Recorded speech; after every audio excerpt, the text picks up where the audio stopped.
Thank you.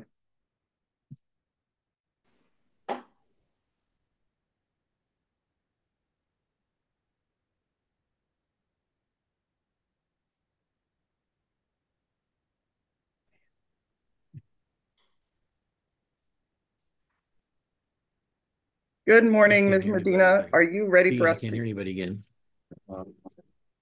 We can hear you, Mr. Herrick.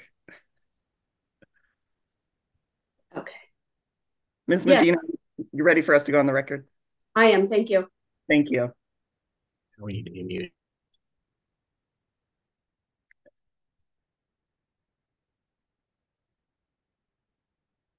I will wait just a few moments while everyone gets fully logged in here.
Good morning, Hearing Officer Kinsey. Just to let you know, Mr. Ruiz is working with his audio again.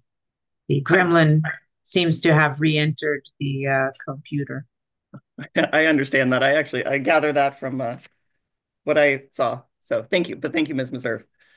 I think what we'll do is as we did yesterday, I'll go ahead and get started with introductions and we'll see if that's enough time to work out the gremlins and we'll go from there. Good morning, everyone. Welcome back. Our third day in a row this week. It is October 23rd, 2024.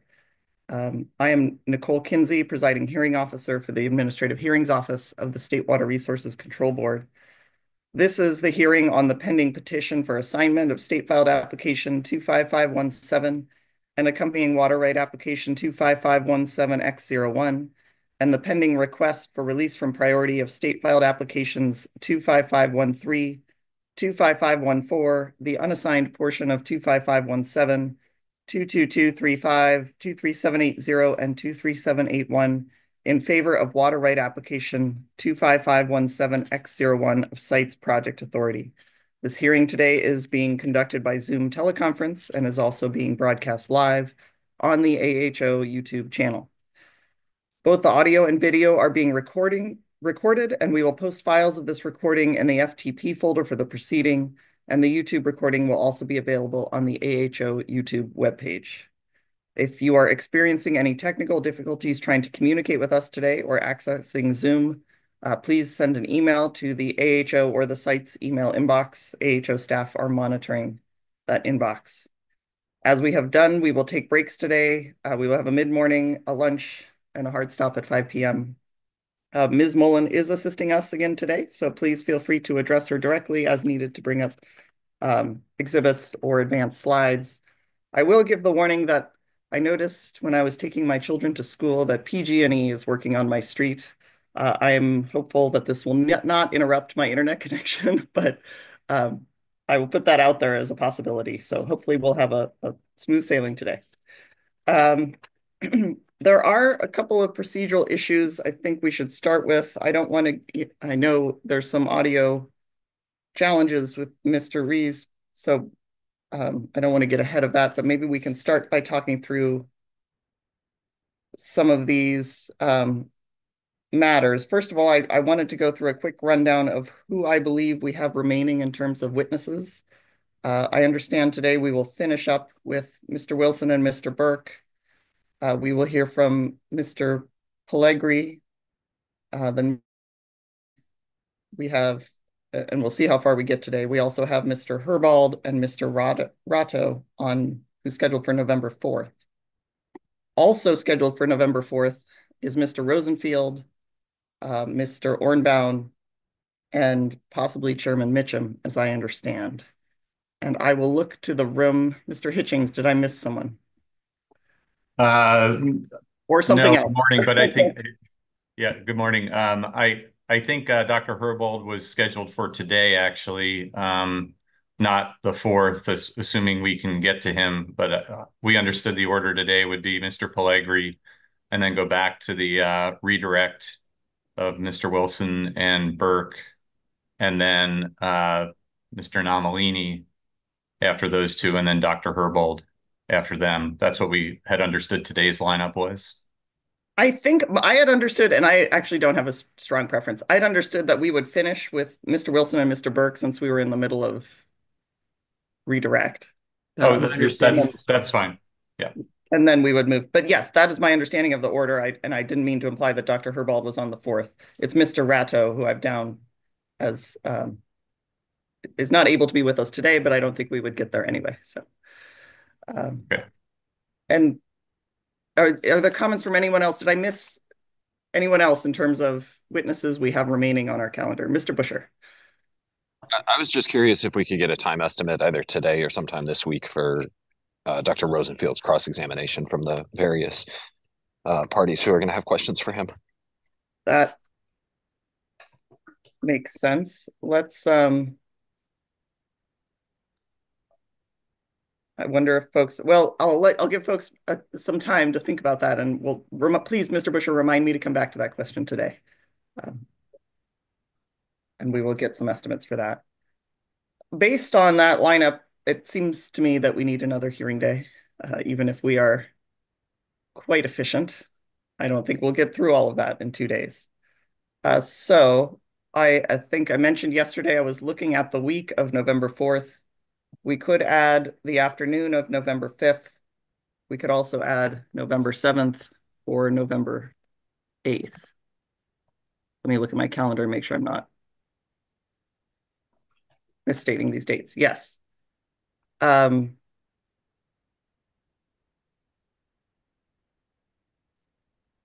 well, I guess I'll put that out there and look to the room. Um, please feel free to raise your hand if you have a conflict that cannot be resolved or have a strong preference. I think we need at least one full day would be what I would plan to schedule, but we may want to schedule two and see if we need it. Although the risk of use it, it's always the problem. But Mr. Hitchings, I see you're off mute, so I will look to you first if you'd like to jump in. Yeah, thank you. And just to confirm, you were still looking at the 7th, the 8th, or the 12th? Is that what you said? The afternoon of the 5th, the 7th, the 8th, and the 12th. I mean, I think from our perspective is the sooner that the date can occur, the better with the other hearing deadlines that are coming up after that. So Right. I think if it seems like the afternoon of the 5th would be best, or certainly try to have that last day no later than that week. But if the afternoon of the 5th would work, I think that helps everyone with regard to the deadlines that are occurring following that. Thank you. Yeah, I guess my first choice would be to add the afternoon of the 5th as well as the 7th, so that we would have that as needed. Are there conflicts with that or other comments on that proposal?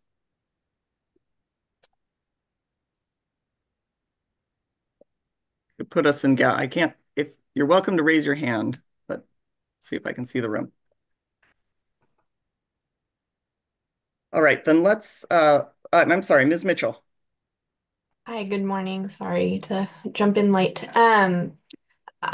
I think our preference would be the afternoon of the 5th or the 8th, but understand Mr. Hitchings' points, and we will make it work Right. regardless. Thank you. Thank you for that. The next part of this question, of course, is going to be, in which you won't know the answer to, whether we can rearrange witnesses so we actually have witnesses who are available on the afternoon of the 5th and I think the 7th would be best. So I think the way to do that is I could, let's see.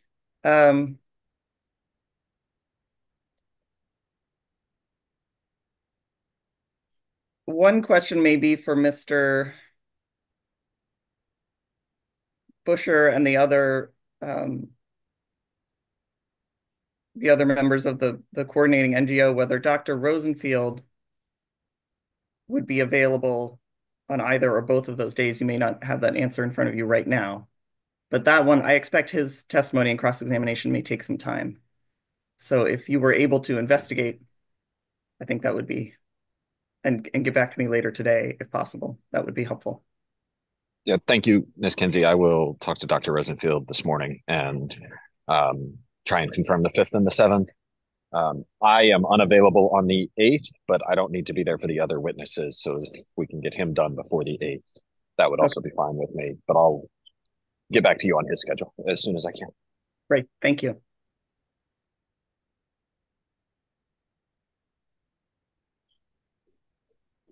All right, well, I think, please hold the 5th and the 7th. Let's return to this question later today. Just to make sure, I just want to make sure we have, and for others who have witnesses outstanding, if you are able to check in and see, think about how we might arrange to use those days if needed, that would be helpful. And we'll return to this and confirm before we adjourn for the day. We'll confirm those dates. Are there other procedural issues? Time. I did have a chance to look at the time tracker. Of note, I noticed the Bureau, we have you lumped together, so I didn't actually break it down separately. So I realize there's a little bit of, we could look at those time limits separately. They were imposed separately, but in total, 6 hours, and we're over that. I think the cross-examination has been productive and helpful. I assume there's going to be more. And I realize, Mr. Soderlund, you've taken the brunt of the time, so to speak, because you go first. So so I understand how that works. But just so I will do this as just as a reminder to try to be as efficient as possible with respect to cross-examination. I know some of these witnesses, I expect there'll be a fair amount more with respect to the South Delta witnesses. And then the same with respect to the South Delta water users as a group. You are getting close to the time limit, which was 10 hours. I will say that, frankly, when I set that time limit, I don't think I fully appreciated the complexities of and the differences in the issues raised by the South and by the Delta water users. So I'm not concerned about the time. I think the testimony and the cross-examination has been quite helpful and has been probative. So let us proceed, but we are butting, as efficiently as possible. I may move us along in terms of cross-exam or anything like that, but certainly for the South Delta water users, I want to hear the summaries that have been provided by the witnesses have been helpful. So I won't give an explicit time limit. We'll move forward efficiently as possible, but I think this makes sense to me to keep going on this rate. I see you, Mr. King, but let me turn first to Mr. Hitchings. Yes, thank you. Yeah, I understand your perspective, and thanks for explaining that. I just want to note that that is an expansion of, over 20% of the time that was allotted to them.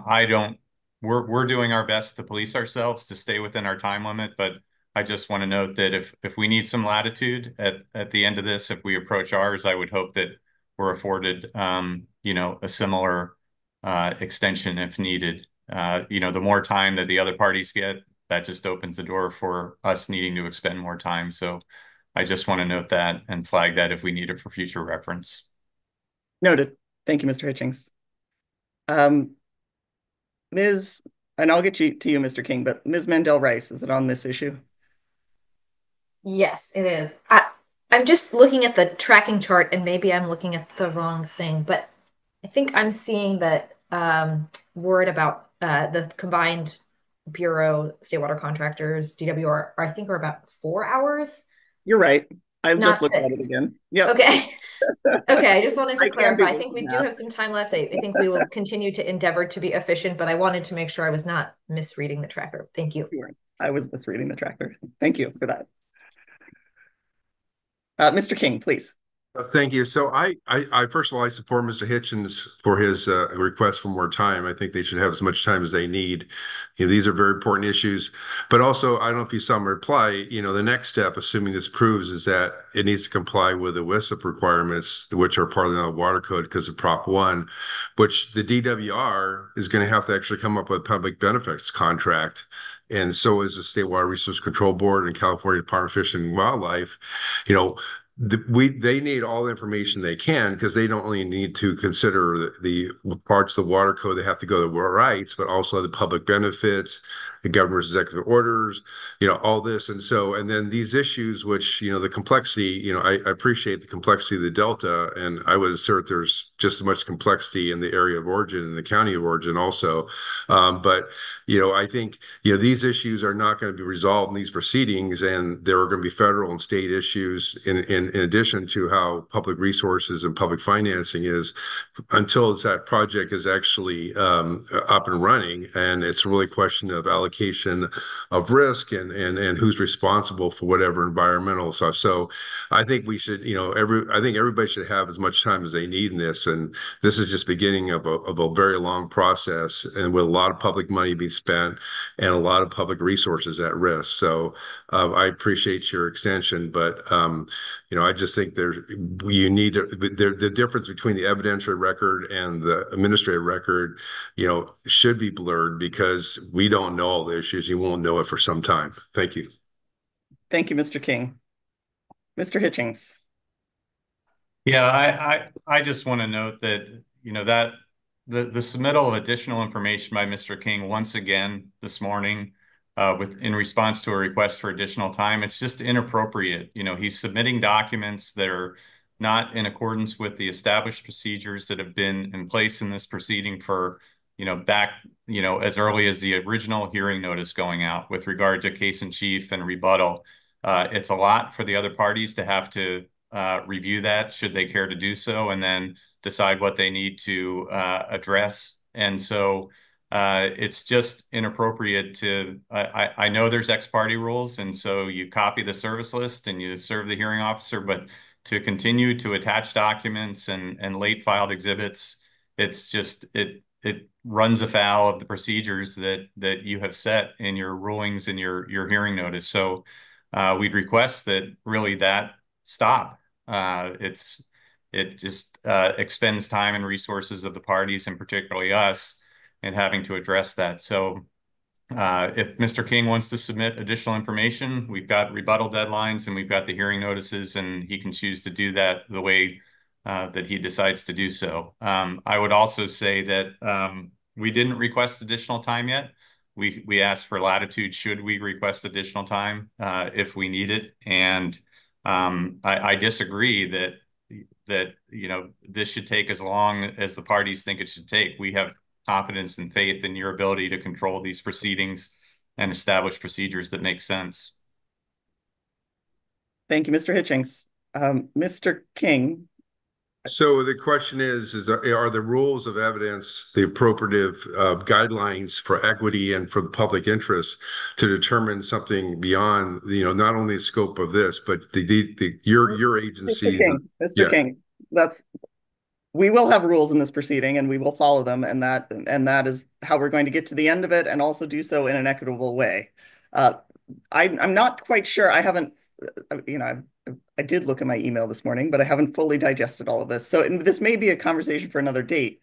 However, we have rebuttal. I'm a little bit confused why we're having this conversation now, because we haven't finished the hearing. So I don't think you need, I think, let me put it this way. The appropriate time to submit additional documents is rebuttal. And there are rules around what is appropriate to submit in rebuttal, but we'll get to that. I mean, it has to respond to the authority's case in chief.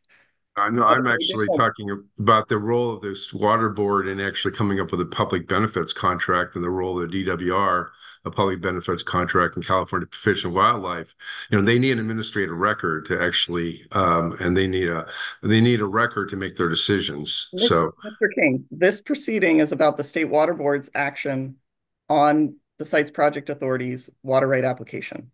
That's it, right? That's the record we're building in this proceeding. And that's the scope of this proceeding. okay, thank you. Thank you. Mr. Hitchings, do you still have something? Sorry, that's a errant hand. Thank you.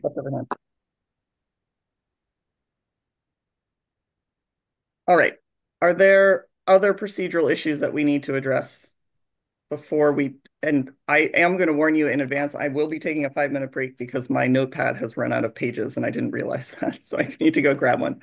But is there anything else we should address before we take a very short break?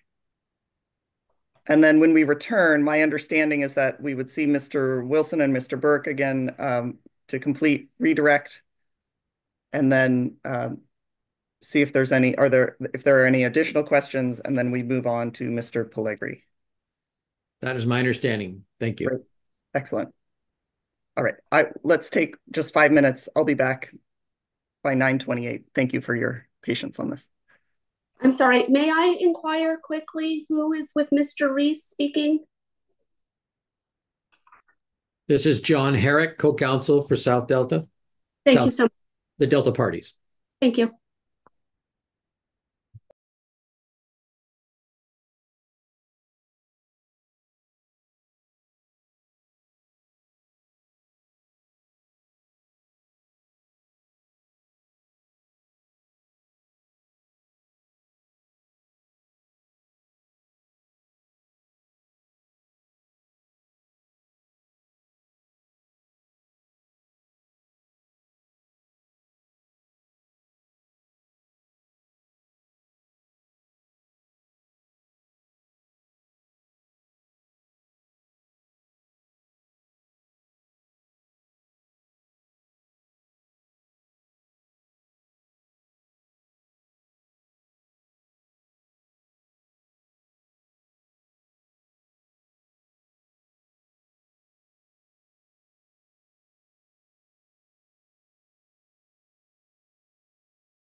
Ms. Medina, are you ready for us to go back on the record?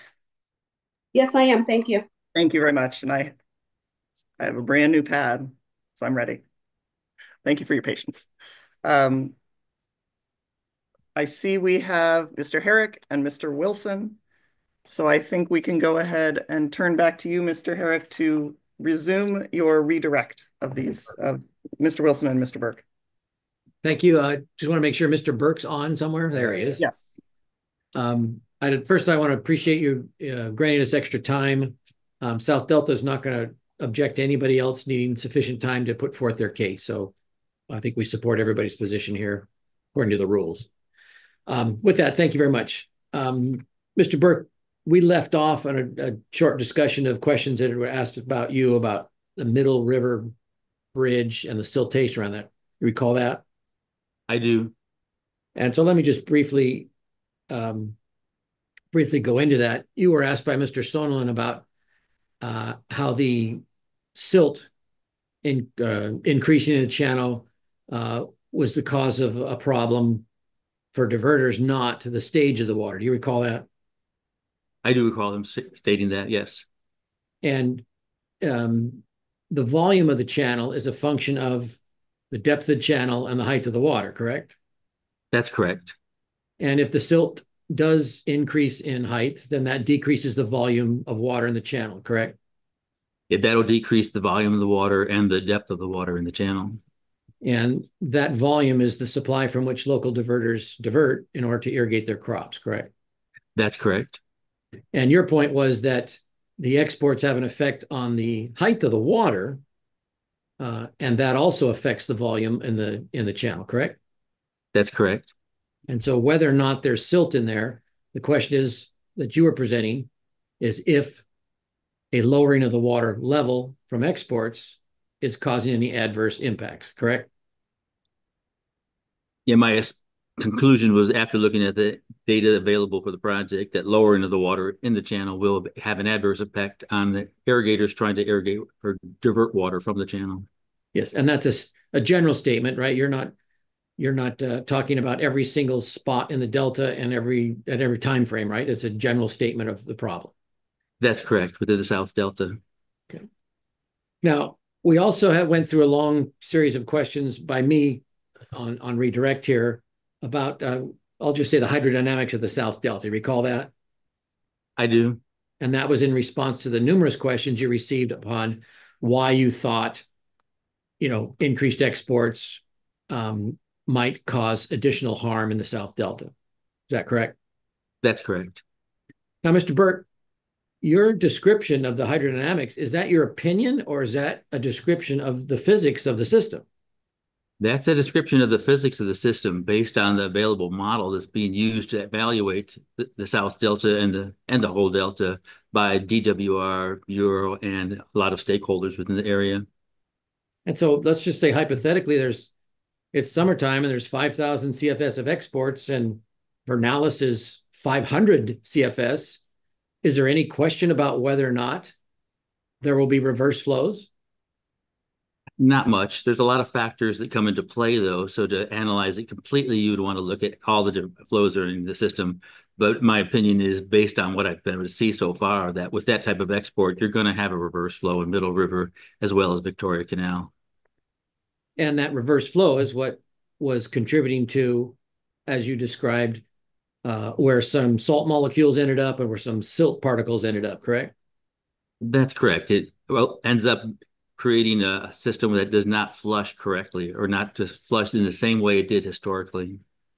And Mr. Burke, absent some change in the system, some abrupt change, that level of exports in the hypothetical, it will indeed result in reverse flows and the redirection of salt and silt, correct? That's correct. Yeah, and I don't mean to beat this to death, but that's pursuant to the laws of physics being at one gravity, and hydrodynamic operations, correct? There's no guesswork there. That's the way water flows, isn't it? Yeah, it's not based on just for intervening. I need to object to this. I think that we can just do a standing objection to the rest of Mr. Herrick's cross-examination, but he is essentially testifying at this point. Yeah, we'd like just say an objection, and it could be standing. I would it we can let it stand, but I have the same, Mr. Herrick, the same concern. Open it. I think you did well yesterday of opening up your questions a little bit. I know you're trying to be efficient, but I think let's hear from Mr. Burke about his opinions on physics, please. Do you want me to restate that, what we just No, covered? let's go forward, please. Okay. Thank you. All right, let's move to DWR number 4, please, if we can have that brought up on the screen. That was an exhibit that Mr. Sonderlin introduced.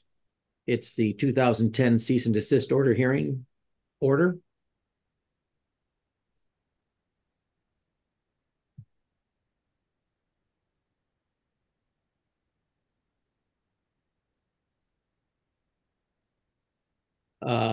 Is it, excuse me, that's not, that's the email.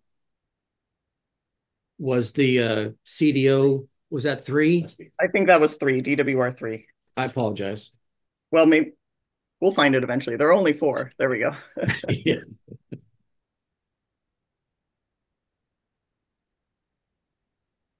That's it. And then the questions were on page 18 of this order. If we could go to that page. Okay, that's correct. Scan down a little bit. Oh, that's good right there. I'm sorry. That's good right there. Mr. Wilson, you recall being asked questions by counsel for DWR with regard to this document? Yes, I do. And specifically with regard to the paragraph that starts with the exception of the 2 requirements. Maybe pan down just a hair, or pan up just a hair, please. Yes, I see it. Okay. And one of the sentences you were asked a question on was, it says DWR presented expert witness testimony which South Delta did not refute, that salinity in the Southern Delta cannot be significantly improved by increasing releases from the reservoirs in the Sacramento River watershed. You remember those questions? Yes. And you would you generally agree with that additional flows on the San Joaquin, excuse me, on the Sacramento don't improve the Southern Delta salinity very much? Yes, I would agree. Now, the next sentence, which he also asked you questions on, says, in addition, the witness presented testimony that CBP and SWP exports have minimal impact on and control over water quality in the interior Southern Delta salinity locations. Do you remember that? Yes.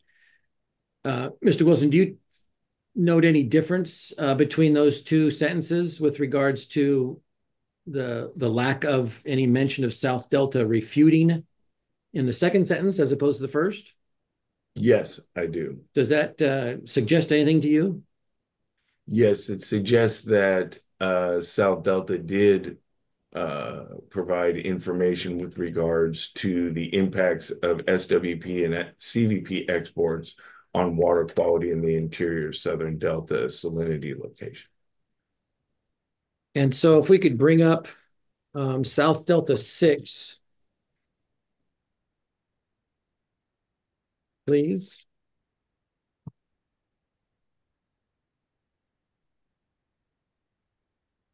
And it's slide 21.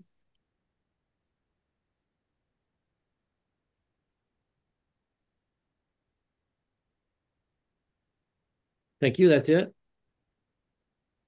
Now, Mr. Burke, you see this slide on Mr. Wilson, you see this slide on Mr. Burke's, I'll call it his summary of testimony that he presented, correct? Yes. And you note the period sometime after June 8th to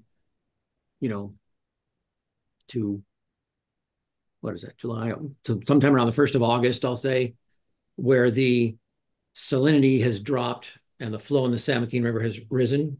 Yes, I do. And Mr. Wilson, do you have any information as to why there was an increase in flow on the San Joaquin River during that period?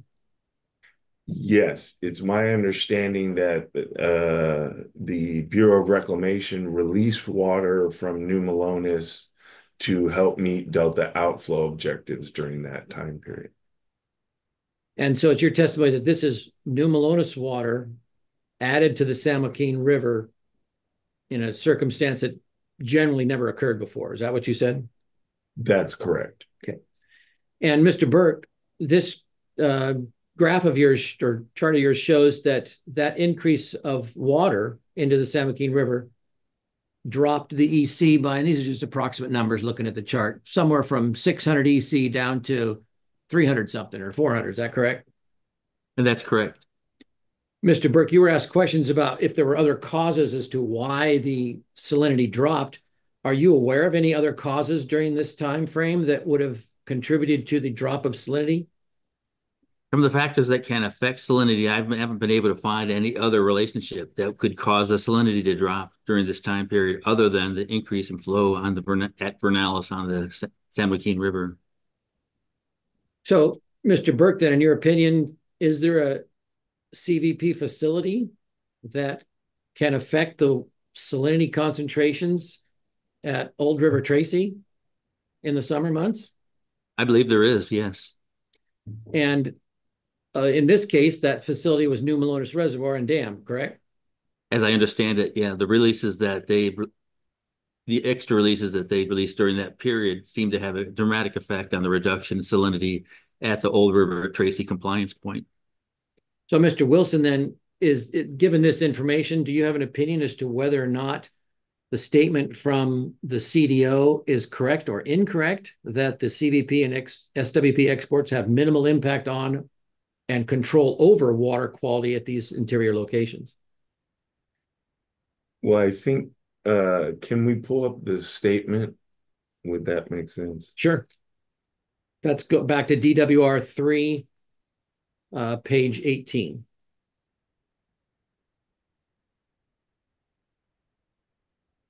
And then can you restate the question? Yes. Does the information we just covered with regard to the conclusion that increased CVP releases from New Melones affect the water quality at Tracy Old River lead you to any conclusion with regards to the second sentence that we reviewed in this CDO? Well, I'd like to note that we're talking about the sentence that says, in addition, the witness provided testimony that SWP exports have minimal impact and control over water quality. And so, and then following that, it says the record is inconclusive as to the feasibility of the, and I apologize, I can't see it on our screen, the next word, feasibility of the remaining salinity control measures. And so my response to that would be that it would appear that the release of water from New Melones to the delta, it had a significant effect on the interior salinity delta, or the salinity at the Old River Tracy monitoring station, and therefore would be a potential salinity control measure. Mr. Burke, in your testimony, you were asked questions with regards to your proposals about potential use of water that came from the wasteways connecting the DMC and the San Joaquin River. Do you recall that? Yes, I do. And so, given what we just said in the last few minutes here, that supports your position, does not that there are ways to improve water quality in the South Delta by adding water to the San Joaquin River. Is that true? That's correct. It could be based on releases from south of Delta facilities or exchange contractors, or it can be from additional exports from the South Delta water pumps, and through a circuitous route, right, convey that water back into the San Joaquin River to increase the water quality at Vernalis.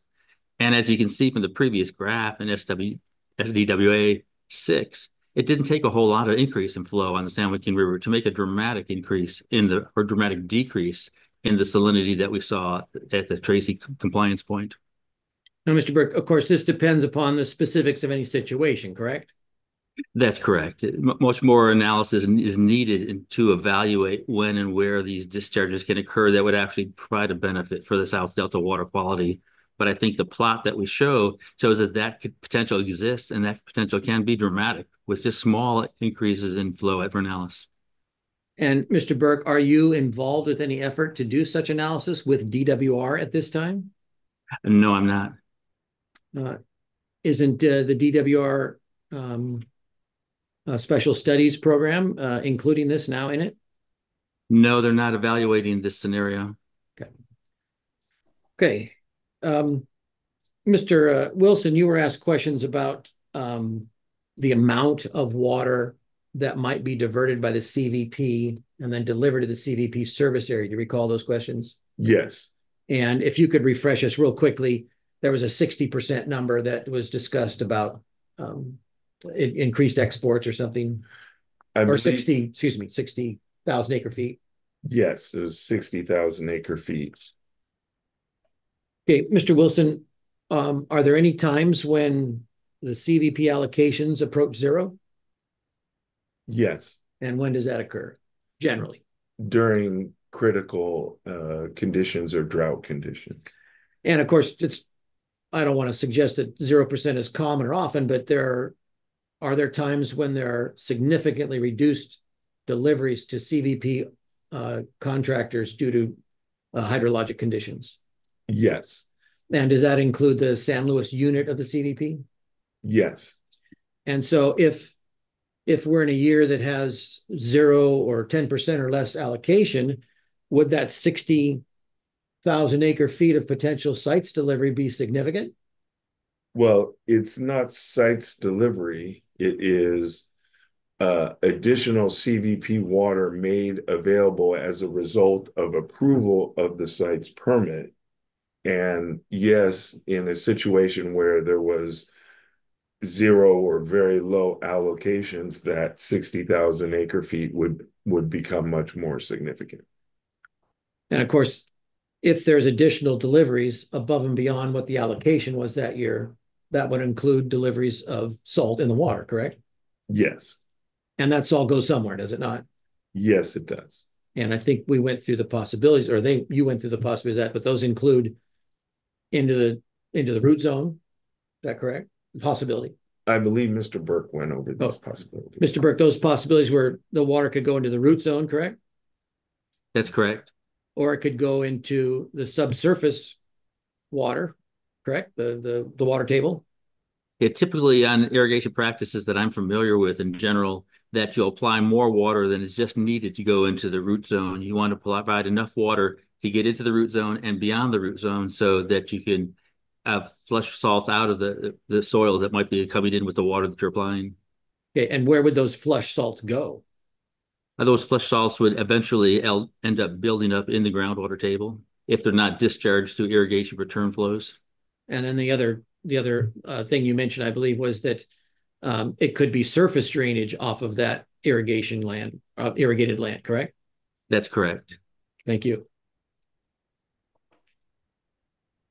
Mr. Burke, you were asked some questions about whether or not there were similar effects on Delta water stage or water quality if it was a wet year as opposed to a dry year. Do you recall that?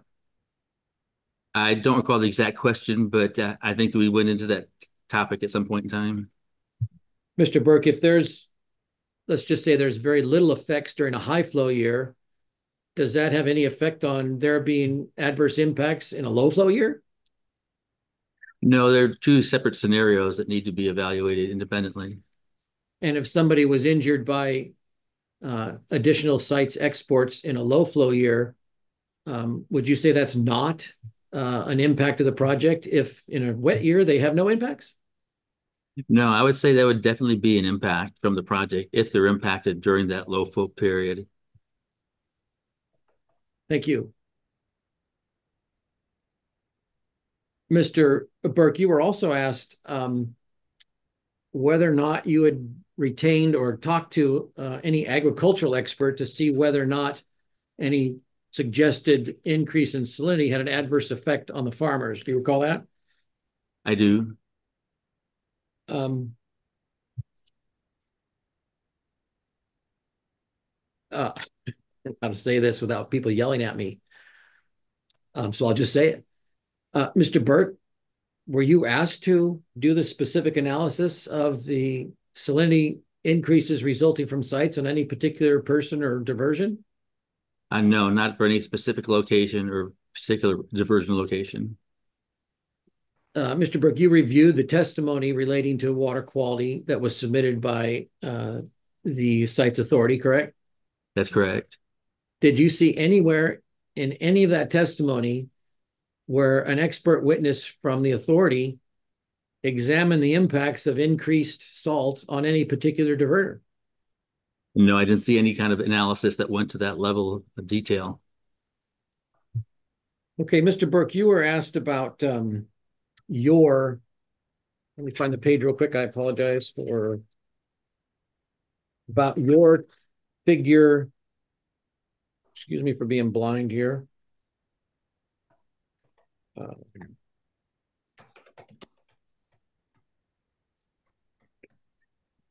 Figure number. Your figure 10, and in your testimony, SDWA 2A, it's on page 16. Should we pull that up, Mr. Herrick? Would that be Yes, helpful? please. I'm sorry. Yes, please. I'd like to bring that up, and then we're going to bring up the one that was in his summary too after that.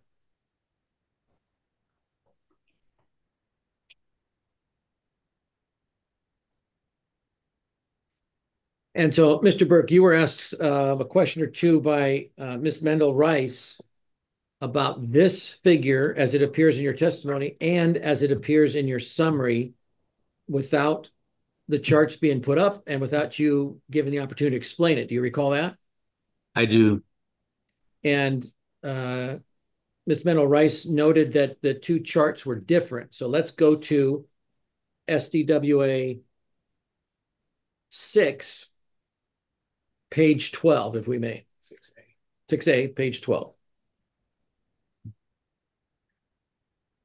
Now, Mr. Burke, is there indeed a difference between the line that indicates, I'm colorblind, sorry, the bottom line, which indicates the DSM-2 description of the channel bottom of Middle River?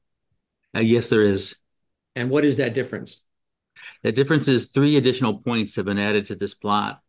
When I was putting together my summary of testimony, I realized that we needed more detail from the existing DSM-2 model around the Undine Bridge area so that we could see what the actual elevation was in the channel. The original profile that I developed for my testimony was based on just the first cross-section of each of the different river reaches within Middle River that was in the DSM-2 model. I took some additional points out of that DSM-2 model to enhance this particular plot so we can better see what that elevation looks like in the area of Undine Bridge. And I had intended to put this revised graph back into my testimony, but it didn't make it into it. So it's slightly different, and it actually shows a worse condition in terms of the Middle River section of the DSM-2 model actually being further below the actual measured bathymetry that was observed in 2022. So, Mr. Burke, you screwed up there, right? Yeah, we forgot to copy the graph over. Is the graph that's on the screen now, which is from 6A, SDWA 6A, is that the accurate graph as compared to the other one? It's more accurate than the other one because it provides additional detail around Undine Bridge. And like you said, it shows DSM-2 is farther off from reality in describing the channel bottom around Undine Bridge, correct? That's correct. Now, you were asked questions with regard to your figure 7. If we could bring up figure 7 from your testimony, which is 2A, please. And it's on page, if you could help me, Mr. Burke, so I don't. I think page 13 of my testimony. No.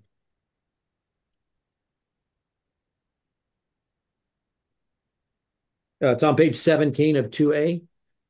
No, page 13 of 2A. I don't have a copy of 2A in front of me. I just have 2, but it should be close to page 13. I think this is figure 7 right here that you have on the screen. No, I'm looking for the comparison of your November 20th cross section. Oh, okay.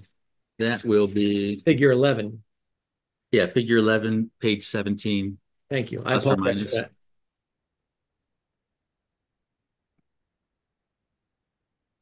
There we go. Mr. Burke, do you recall being asked by Ms. Chester that questions about this figure? I do. And she noted that the DSM-2 channel bottom did not match your figure that showed the cross sections of the entire Middle River. Remember that? Yes, I do remember that. And so does this in fact match the corrected version of this, of the channel bottom that you have in your summary testimony? Yes, this matches the updated and enhanced version that's in the summary of my testimony. And Mr. Burke, this figure, it not only shows that the DSM-2 overstates the depth of the channel at this point, correct? That's correct. But it also significantly understates the height of the channel, correct? Or the height of the water in the channel. It overstates the height of the channel. It's going to show more water in the channel at a higher depth than is actually observed on that period. So, Mr. Burke, then, do you think the current versions of DSM-2 are reliable in predicting the stage, the height of the water level in Middle River? No, not at all. Okay. And absent an updated DSM-2 and the specifics on when the site's water might be exported from the Delta, do you have any way of, actually measuring the effects of the site's project? We don't have any way of accurately measuring the effects of the site project. We can tell the direction of the change that's going to happen with additional exports, but we can't give the actual numerical value until we have a model that accurately represents the geometry of the channels in the South Delta. In your opinion, is the modeling that's been presented by the authority accurately describing the effects of the site's project on water levels in the South Delta? Not at all. What I'm showing here in figure 11 and the previous figure that we looked at is actually based on the latest release of the DSM-2 model.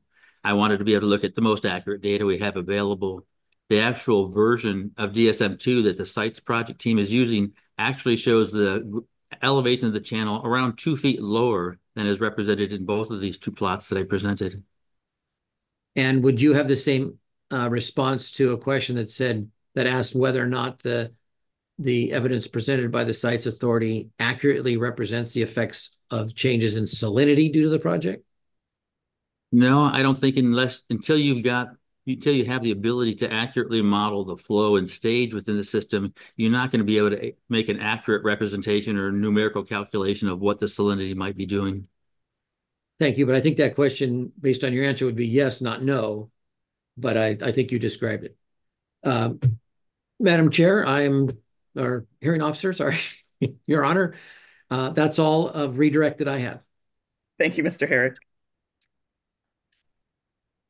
I will turn first to Ms. Chester. Based on that redirect, do you have additional questions for the witnesses? Is Ms. Chester, I know you asked, are you here? Yes, Where are you? I am here, and I Great. do have a very short recross for Mr. Burke, and my colleague, Mr. Ferguson, will have a brief recross for Mr. Wilson. Okay, thank you. Mr. Burke, are you familiar with site witness Dr. Sadat's testimony? Vaguely, yes. And do you recall that she testified that the site's team reviewed and presented exceedance plots of daily DSM-2 output values in final EIR-EIS Appendix 6B5, which was submitted as AHO 136? That's correct. Do you dispute that the exceedance plots in the final EIR-EIS Appendix 6B5 contain daily DSM-2 output values? I dispute the ability of those values to be correct. given the fact that they're using a DSM-2 model that doesn't accurately represent the channels in the South Delta. I believe you raised concern about the use of long-term averages, so I want to confirm your understanding that daily data was also included, correct? That's correct. The exceedance values in that daily analysis are still based on the same incorrect model that's being used to create those numbers. You mentioned that the sites team provided you with modeling files, correct? That's correct. And you were provided with CalSIM-2 and DSM-2 model files for all alternatives, as well as trend reporting spreadsheets in Excel, weren't you? I don't believe we received any trend reporting spreadsheets in Excel, but we were provided the CalSIM-2 and the DSM-2 models. Did you discuss trend reporting with the sites team? No, we didn't. The time step used in the DSM-2 trend, or excuse me, the time step used in DSM-2 is monthly, correct? No, the DSM-2 model actually runs on a 15-minute time step. That way it's able to accurately catch the intricacies of the complete tidal cycle. Thank you for that correction. Is it your understanding that the site's witnesses reviewed and relied on the modeling files that you were provided in preparation of the final EIR/EIS? I'm sorry, could you repeat that question, please? Is it your understanding that the site's witnesses reviewed and relied on the modeling files that you were provided in preparation of the final EIR/EIS? I'm not sure what models they were initially provided, but I am only familiar with the models that they provided me after they made their modifications to the system. So you don't have an understanding of whether they relied on the modeling files that you were provided from them. I believe that they relied on their own modeling files to develop the tables and the data that they presented in the EIR, EIS. And so I would assume that they relied on their own models. That's correct. I have no further questions. Thank you. Mr. Ferguson, please. Mr. Wilson, I would Yeah. like to ask you a few questions again about SDWA 73 and footnote 2 in AHO 277. So can we please turn to AHO 277 and look at footnote 2 again on PDF page 194, please?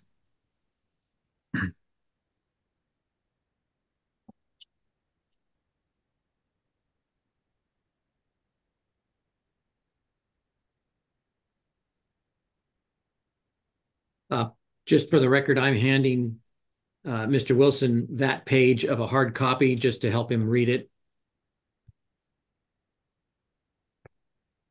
Yes, the print is very small in the footnote. That's my point, yes. Yeah. All right, Mr. Wilson, do you recall on redirect examination, Mr. Herrick focused on the last sentence in footnote 2 primarily and asked you some questions about what that might mean with respect to the analysis if on the last day you don't have an exceedance? Correct. Or yes, I do. Okay. I would like to make sure that we focus on the first two sentences as well, and then I'm going to ask you a few additional questions. So with respect to the first sentence, it says determination of compliance with an objective expressed as a running average begins on the last day of the averaging period, correct? Yes. And then the second sentence states that the averaging period commences with the first day of the time period of the applicable objective, correct? Yes. And so in SDWA 73, you were focused on the April through August objective, correct? I focused on the April through November time period because that is the time period. Well, I started out looking at the transfer window and then I expanded it to April 1st just to look into kind of see the impacts of the period when there was more diversions. Yeah, let me rephrase the question. So in SDWA 73, you include an analysis that contains the period April 1st through August 31st, correct? Yes. And for that time period, the objective of 0.7 millimoles per centimeter applies, correct? Yes. So if we look at the second sentence again, do you agree that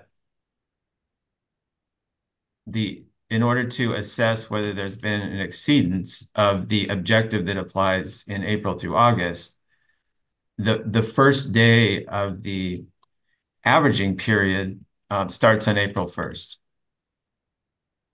Well, I would believe for the 7/10 portion of the objective, that first day starts on April 1st. Yes.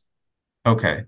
And in order to and then we also want to look, and so if it starts in April, well, let's look at the first sentence now. It says determination compliance with an objective expressed as a running average begins on the last day of the averaging period. So do we need to go to April 30th to start assessing the objective for the April through August period? Yes, I believe that's kind of I shouldn't say kind of, but that's a characteristic of the reduction and uh, uh, Reduction of what? the characteristic of the reduction of the objective a and realizing, or I'm not catching the right word here, but and the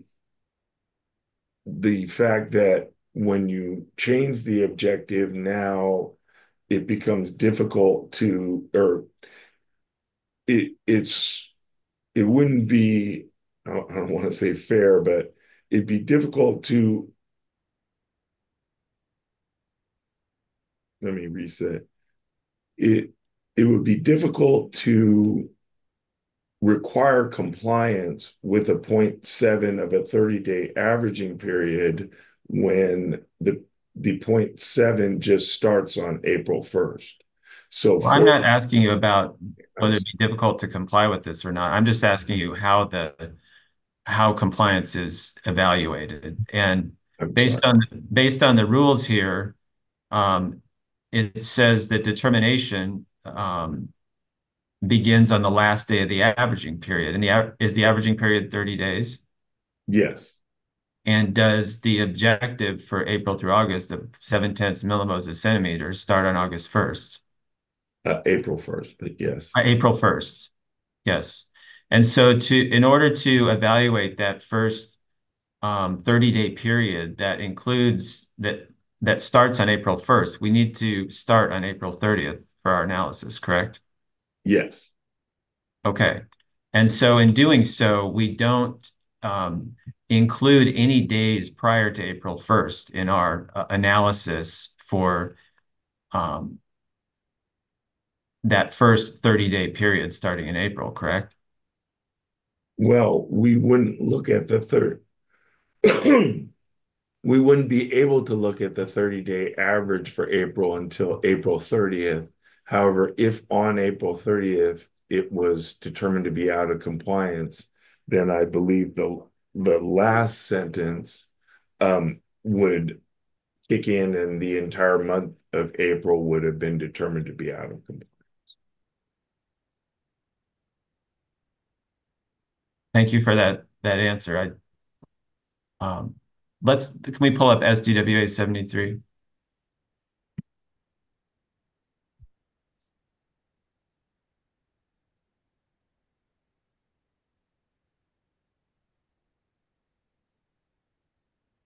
So I just want to ask you, it sounds to me like you just offered some opinions that are different than the ones you offered to Mr. Herrick yesterday, where you suggested that, for example, an analysis might include dates that predate April 1st when you're looking at the 0.7 millimoles per centimeter objective, correct?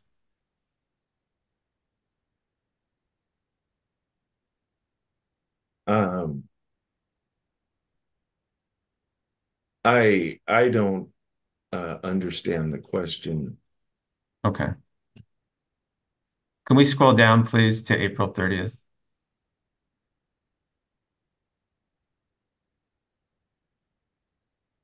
All right, thank you.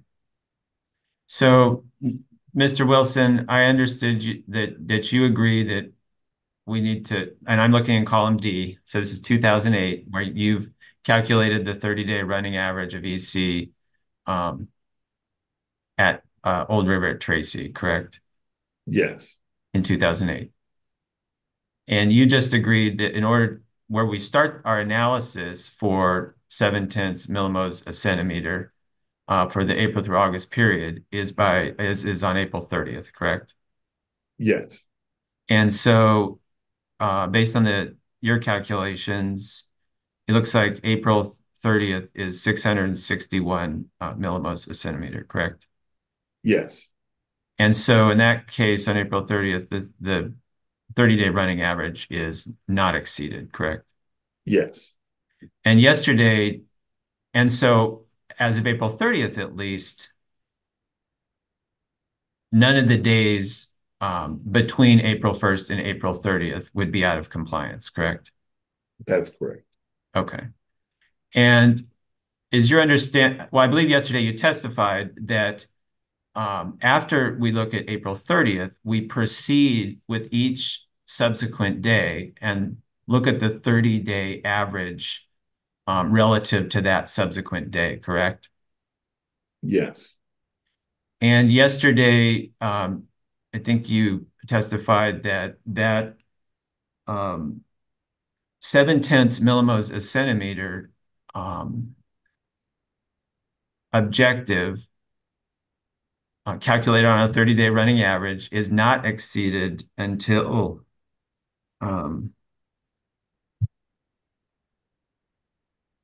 June 16th.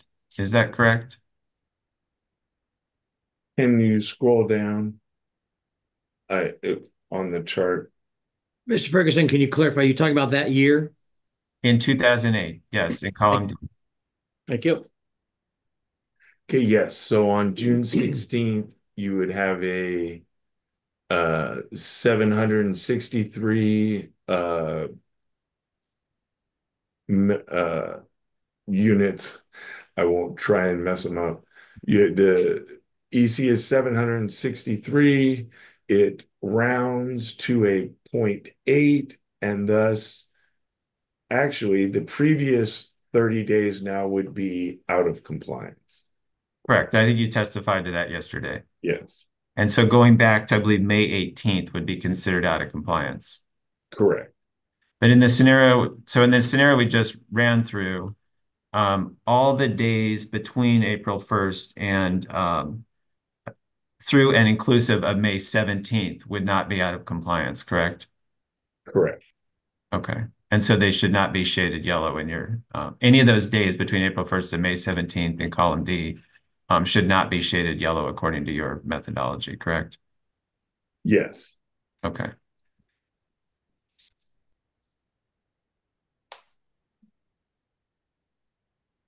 We can take SDWA 73 down.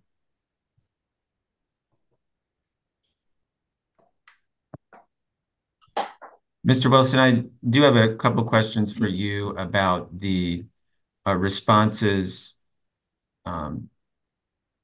you gave to Mr. Herrick's questions about deliveries of water made available by the sites project to CVP contractors on the west side of the San Joaquin Valley. Is it true that we really do not know when and where water made available by the sites project may be delivered to CVP contractors with lands that drain to the San Joaquin River, if any? I would agree that the testimony and the modeling indicates that there is an increase. It doesn't indicate when exactly, and as you say, when that increase would be seen, what would be the rate, the relative rate of increase, and where that water would be delivered. So you would have to make assumptions and estimates based on that. But again, this is from the environmental document for the project. The And 60,000 acre feet. yeah. All right, one more time, the last statement, Wilson.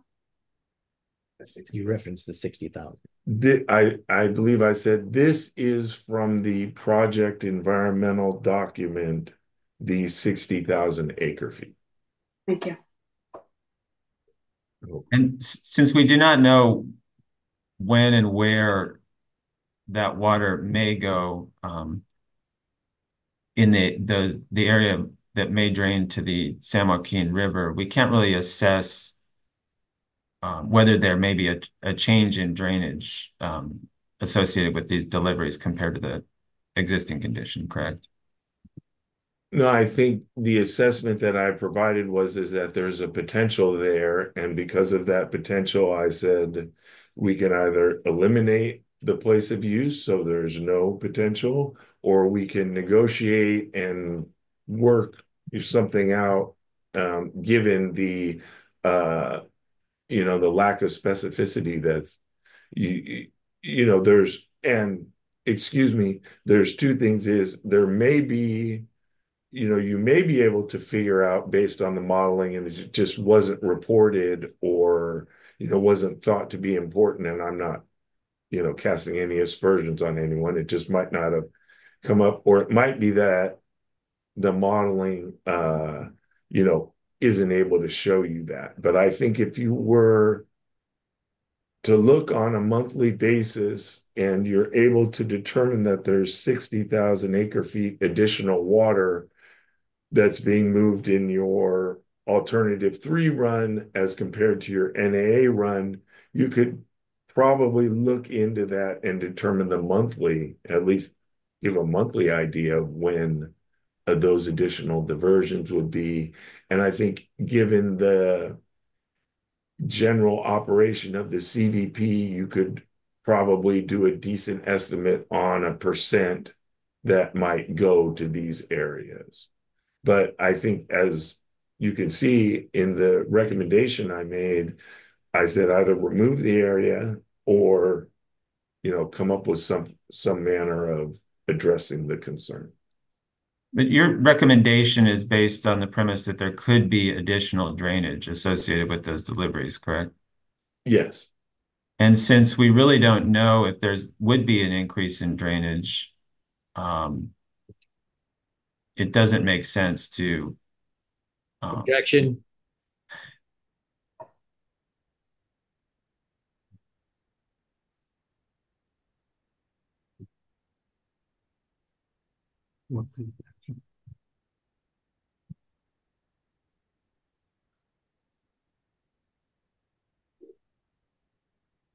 Well, I'll just leave it at that. I have no more questions. Thank you, Mr. Ferguson. I will turn to Mr. Soderlund. Do you have additional questions for these witnesses? Yes, I just have a few. I'll start with you, Mr. Wilson. Good morning. Good morning. Yesterday, Mr. Herrick asked you a question about whether DWR was attempting to look into the possibility of constructing permanent operable gates or some form thereof.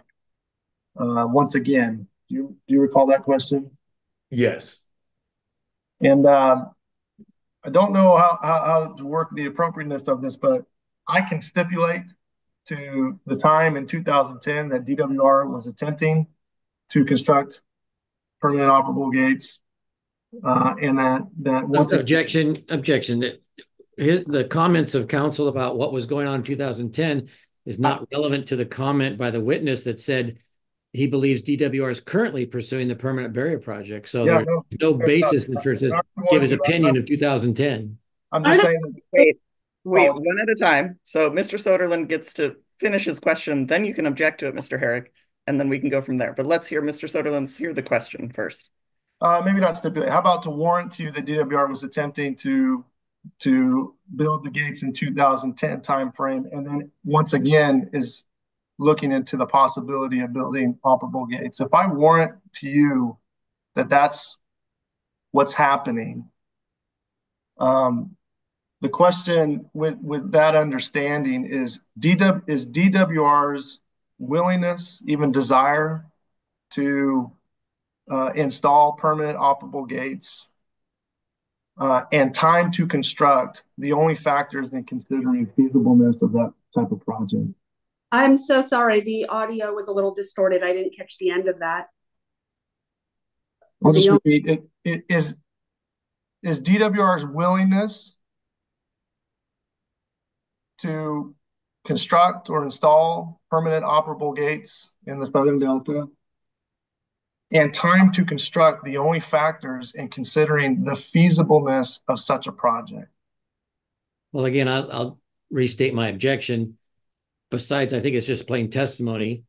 If he wants to make a hypothetical or something, but the question is a warrant by him of what DWR is trying to do or what's conditions maybe. It could be a hypothetical. I apologize for overstating, but I just wanted to close up the record. You talked about, Mr. Herrick, subpoenaing witnesses to make the same point. I'm not catching this. I apologize. So Mr. Soderlund, you need to be closer to the microphone. Second of all, all of us need to be careful not to talk over each other, please, because that won't work for the transcript or the court reporter. Third, I'm going to sustain the objection because I don't understand. I also just frankly don't understand why the hypothetical or the warrant is necessary for the question. I think you can just ask the question, can't you? Yeah. Hypothetically, if DWR wanted to build or construct permanent operable gates in the Southern Delta, would its willingness or desire to construct such a project be the only consideration for feasibility? The witness can answer. I don't understand the question. I don't understand the point of the question. Let me answer. I do understand that there are other considerations with regards to the operable gates and the impacts to fish and wildlife of doing that. I don't know if that's what you're looking for, but it doesn't. I guess we'll figure out what I'm looking for ultimately when we make a case. But I'm happy with the answer. I just thought there was something outstanding. I just remember Mr. Herrick mentioning subpoenaing a witness, a DWR witness. I don't know if that's satisfied. Mr. Soderlund, why don't you have this conversation with Mr. Herrick outside of the hearing? I think that would. Apologies. I won't waste any more time. Mr. Burke, I just have a couple questions for you. Mr. Herrick was asking you about the fact that sedimentation has reduced the volume of flows in Delta channels and that exports have impacts to water levels. Do you remember those questions? Yes, I do. Do temporary barriers mitigate the impacts of Delta exports? Not completely. And sometimes, as we've noticed lately in some of the data that we've collected, that after putting in the temporary barriers, we actually saw a further reduction in water levels within Old River or within Middle River anyway. So it's actually questionable how effective they are. And I'm sure they are effective during certain periods, but at what times they lose that effectiveness has not been evaluated completely. Did you include that data you just referred to in the record or in your testimony? No, that data came to light after the testimony was completed. Thank you. Mr. You need to speak really into your mic. Otherwise, it's just not coming through well. Apologize. I blame a state computer. I don't know how to make it better, but I will talk loudly, and please stop me at any point. And I apologize if the loudness comes off awkward as I try to be And it's not so much the volume, Mr. Soderlund, it's when you turn your head, which I realize you may well be reading off of another screen, but it's when you turn your head and it becomes garbled sometimes. Okay, apologies. Mr. Burke, yesterday, do you recall being led through an explanation of how delta exports change the flow hydrodynamics in the delta, southern delta, causing increased sedimentation and increased salinity? I remember covering that in my testimony. That's correct. Do you recall the redirect that Mr. Herrick asked I'm you, afraid I don't recall the exact question, but I remember that the topic was brought up. where you brought up the map with the map of the Southern Delta, and we walked through where the reverse flows would happen and the potential impacts of that? Yeah, I remember that. Okay. If the flow rates in the channels are insufficient to transport sediment, either natural, and what I mean by natural is, moving east to west, uh, or reverse, does sedimentation occur no matter the direction of the flow? Is that a question? That's the question. Sedimentation will occur or additional sedimentation will occur whenever the flow rate is slowed down or when the water elevation is deep enough to pool the water up. And then if your explanation of how exports and temporary barriers impact sedimentation in the South Delta is correct, would you expect sedimentation to build up at the point of the temporary barriers? Not necessarily. It could fall out prior to arriving at the temporary barriers. I'm going to object to that question and the answer. Mr. Soderlund well knows that in the removal of the barriers, they dredge around them to make sure there's no additional sedimentation. And to ask a question like that of the I would witness is really unfair. motion to strike that, please. Yeah, but Mr. Herrick, that's not disagreeing with the testimony and disagreeing with the question is not a basis for the objection. So I Yes, think, but he's trying to trick my witness when he knows what actually happens around those barriers. That's inappropriate. Mr. Herrick, thank you. Go Okay. ahead, Mr. Soderlund. That's it for me. Thank you.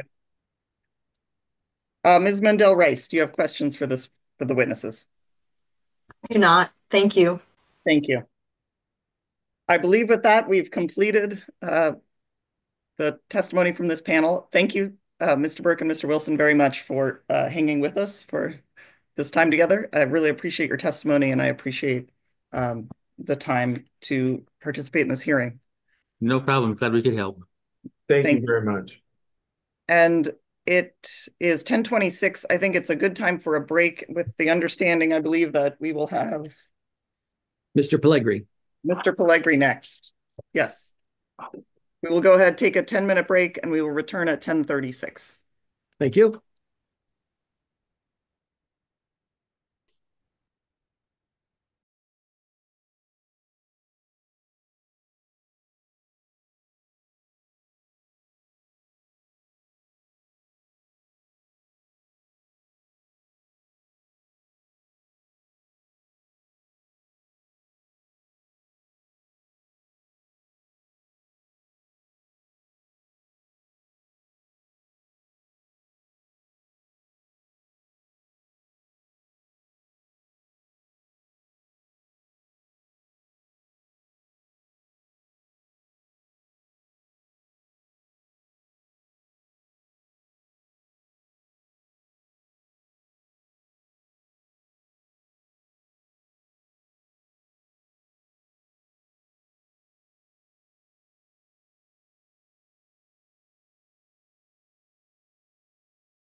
So that's how it works. See, that's us.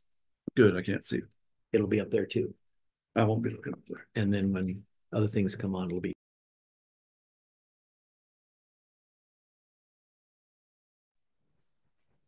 Mr. Herrick, I muted you.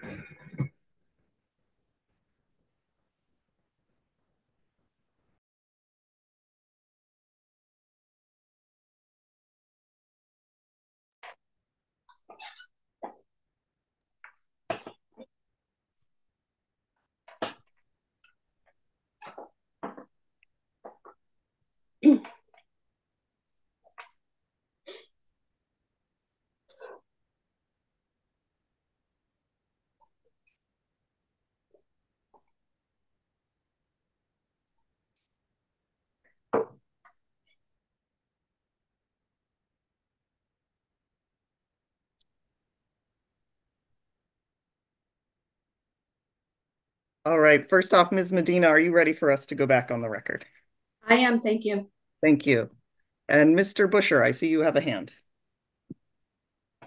Thank you, Ms. Kenzie. I was able to speak with Dr. Rosenfield, and we are both available on the afternoon of the 5th and on the 7th, and on the 4th, obviously, still as well. So those Great. dates work on our end. Thank you. I think I will we can revisit this, but tentatively my thought would be Dr. Rosenfield would testify on the 5th or this. We want to make sure we have plenty of time, so we would start on the 5th. But that way the other witnesses who may have more limited availability could be planned for the 4th, but we'll talk about that some more. Thank you for that, Mr. Busher. And with that, I believe we have Mr. Pellegri joining us. And Mr. Herrick, will you be introducing Mr. Pellegri? Yes, I will. And he needs to be sworn in.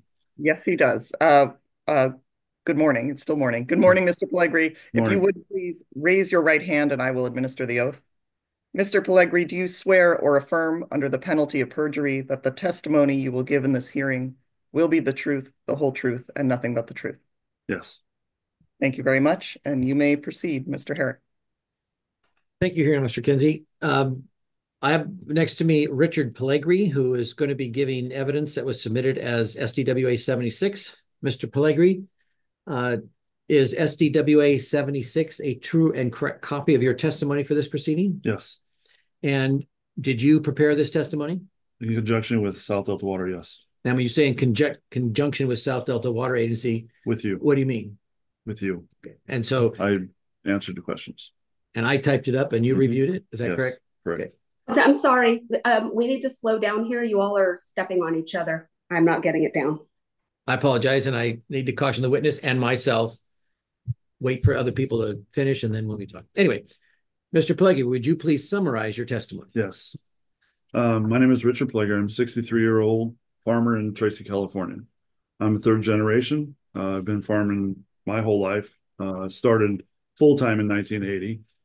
My family's farming business includes 3,500 acres of land that we own and lease. Our crops are various and Pescadero track. I believe that all landowners within Pescadero District claim riparian and pre-1914 rights. I am a director.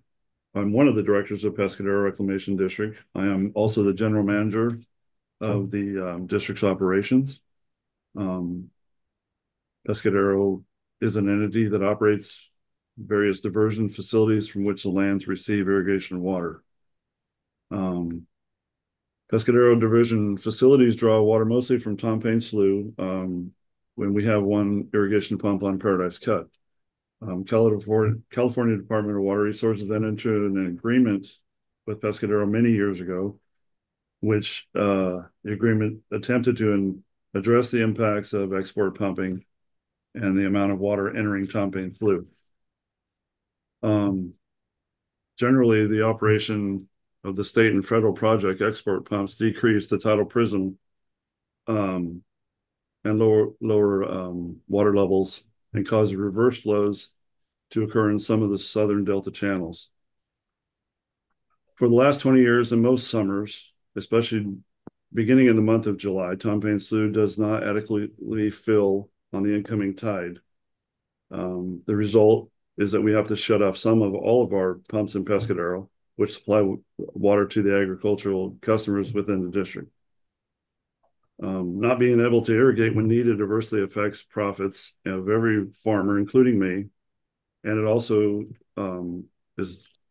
affects the irrigation district's income, and which further stresses the ability to pay necessary expenses for maintenance.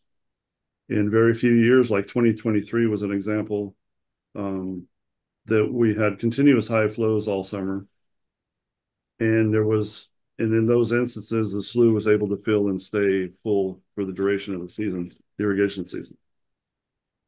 In all other years, we experience a time when the slough does not adequately fill and our rights to divert are impaired and our crops are adversely affected.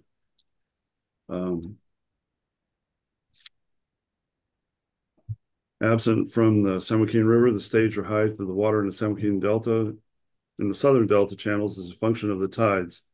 Thus in low flow years, the height of the water is generally always the same. 2015 being a good example. In that year, reduced exports during the summer were regulatory limited. The export pumps were at their minimum, and Tom Paine Slough filled at each tide cycle and had sufficient water to divert under its rights all summer. When the exports are very low, we are not,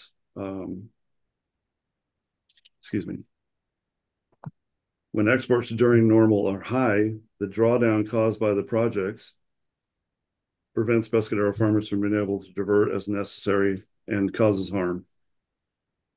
I understand that some of the water to be stored in the site's reservoir could be later reduced into the system for eventual summertime export via the state or federal pumping projects in the Southern Delta, and any additional export pumping related to site's reservoir will necessarily adversely affect our ability to divert under our rights and Pescadero from providing irrigation water to its customers and landowners. I believe that concludes his summary of his testimony. Thank you. Thank you. Thank you, Mr. Herrick. Thank you, Mr. Pellegri. Welcome. And I will turn to looks like Ms. Chester. Do you have questions for Mr. Pellegri? I do, thank you. Mr. Pellegri, my name is Michelle Chester. I'm an attorney on behalf of Sites Project Authority, and I appreciate your time being here. I have a couple questions for you. Mr. Pellegri, in reference to paragraph 3 of your testimony, you are currently the director of the Pescadero Reclamation District number 2058, correct? Yes, I'm one of them. And Pescadero Reclamation District number 2058 is not a protestant in this administrative proceeding, is it? No. And Pescadero Reclamation District number 2058 has not filed a notice of intent to appear in this proceeding, has it? No. In paragraph 4, you reference an agreement between the district and the California Department of Water Resources, correct? Correct. And you state that that agreement attempted to address the impact of export pumping on the amount of water/stage entering Tom Paine Slough, correct? Correct. Correct. Is that agreement still in effect? Yes. Was the agreement in effect in 2015? Yes. Did you submit a copy of that agreement with your testimony? No, I did not. In paragraph 5, and I apologize, for purposes of clarity, we can bring up SDWA 76.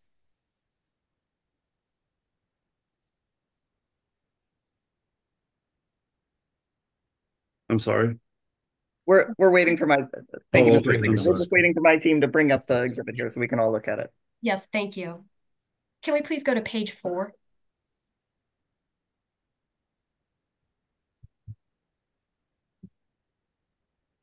Now, in paragraph 5, you list the alleged effects of the operation of the state and federal projects export pumps. Is that correct? Correct. Is your conclusion in paragraph 5 based on your recollection of the 2015 water year that's discussed later in your testimony?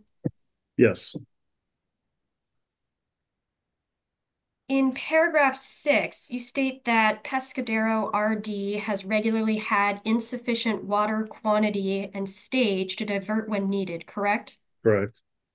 And in that paragraph, you're only referring to diversions from Tom Paine Slough, correct? Correct. Does the district divert water from Tom Paine Slough year-round? When needed, yes. So you're not referring to any specific season or seasons of diversion from Tom Paine Slough here? What I'm referring to is the season during the most usage that the district has. In other words, when the farmers are using most of the water, it happens to be in July and August. That's when the crops are needing the most water. So that's what I'm referring to. And I believe you call that the irrigation season, correct? Correct. And in this paragraph, are you referring to any specific water year type? No. And you don't state in your testimony whether the district has been unable to divert its total annual water rights or claims from Tom Paine Slough, do you? No. In paragraph 6, you also state that the shutdowns typically last a couple of tidal cycles. Is that right? Correct. In terms of minutes, hours, or days, how long are these typical shutdowns? Well, it varies because when the tides are at their low lows, that's when our diversions get shut down more often. So when the tidal cycles are on the high side, then we are able to pump a little bit more water. So when you say a couple of tidal cycles, typically, about how many minutes, hours, or days are you referring to there? Usually it'll last about 5 days.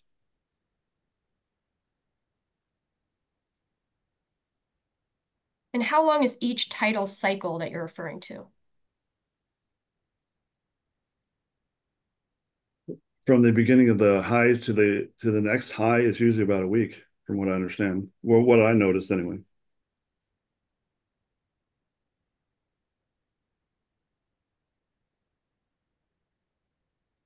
You don't state in your testimony that the shutdowns prevent the district from being able to divert its total annual water right or claim, do you?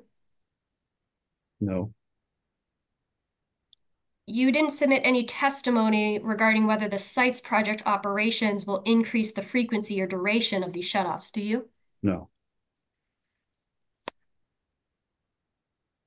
Can we please scroll down to paragraph 7? In paragraph 7, you state that you don't keep track of monetary effects of not having sufficient water when needed, as there are too many factors involved in calculating a net profit, correct? Correct. And you don't submit any testimony regarding the monetary impacts that the site's project operations will have on any Pescadero farmer, do you? No. In paragraph 8, you refer to very few years, like 2023, correct? Yes. Are you referring to wet water years? Correct. And you state in paragraph 8 that in these wet water years, the slough is able to fill adequately, correct? Correct. By fill adequately, do you mean to avoid shutdowns of the district's diversions during the main irrigation season? Yes. And not considering the caveat for dry years that you describe in paragraph 10, is it your testimony that Tom Paine Slough does not fill adequately unless there is elevated flow on the San Joaquin River during wet water years? Correct. And in this paragraph, you're describing the existing conditions of Tom Paine Slough, correct? Yes. And you don't provide any testimony that site's project operations will impact when Tom Paine Slough fills adequately, do you? No. Can we please scroll to page 5, paragraph 10?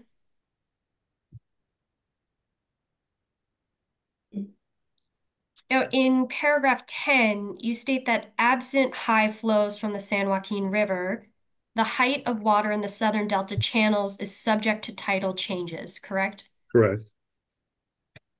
In the next sentence in that paragraph, you state that in low flow years / drought, the height of the water is the same, correct? Correct. When you say the height of the water is the same, you mean that the low flow and drought years aren't subject to tidal changes, correct? Correct. Those two sentences in paragraph 10 conflict, don't they? The first stating that the height of water in the Delta Channel is subject to tidal changes when there aren't high flows, and the second that the height of the water in the Delta Channel isn't subject to tidal changes when there aren't high flows. What I'm saying is that the height of the water in the channels is a function of the tides. So when the river's running low, it's continuously low, even though the tides are coming in and out.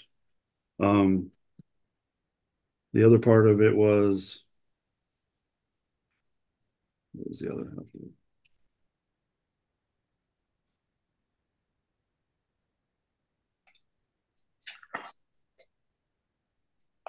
So what was the other part of the other half of your question? Well, I think you've answered my question if you're Okay. comfortable with me Yeah, moving. that's fine. Thank you. You don't provide any testimony that the site's project operations impact tidal changes, do you? No. In paragraph 10, you state that in some dry or drought years, state and federal export project permits are limited to extremely reduced export rates, correct? I was referring to 2015, yes. Okay. And that's specifically referring to exports at South Delta pumps for the CVP and SWP projects, correct? Correct. And you state that this occurred 2 or 3 times based on your recollection, is that right? 2015 was the year I remember mostly. That stands out. Did you review any documents to refresh your recollection prior to preparing your written testimony? No.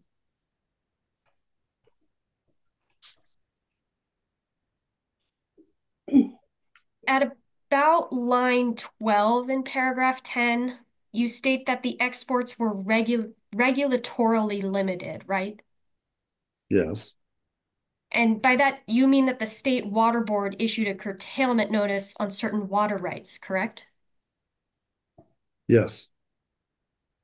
And in about line 13 in paragraph 10, you provide actual exports from June to August, correct? Correct. And the end of that sentence says, see attached. What attachment are you referencing here? It was the data from the releases for that month that I don't have with me. Do you have an exhibit number? No. Did you confirm with your counsel that the attachment was included with your testimony? No. I would ask SDWA counsel to please confirm that that attachment was provided. I wasn't able to identify it. To my knowledge, it was, but if it was not, then somewhere along the line, we made a mistake. And if people want it, I'll send it. If it's too late, I won't send it. So that's up to the hearing officer, but I apologize if we made a mistake. Thank you. If you find it was submitted, I would appreciate an exhibit number. In the last sentence in paragraph 10, you state the effects of the export pumps were at their minimum as Tom Paine Slough filled on each tidal cycle and Pescadero had sufficient water to divert under its rights, correct? Correct. And you don't provide any testimony about the water level in Tom Paine Slough in 2015 before the export rates were regulatorily limited, do you? No. Isn't it correct that Pescadero's licensed water rights were curtailed in 2015? Voluntarily, yes.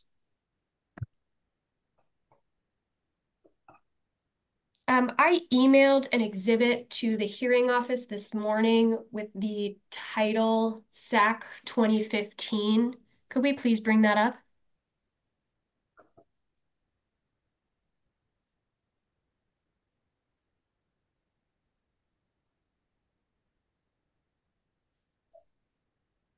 Thank you. If we could get in a little bit closer to the top of the page.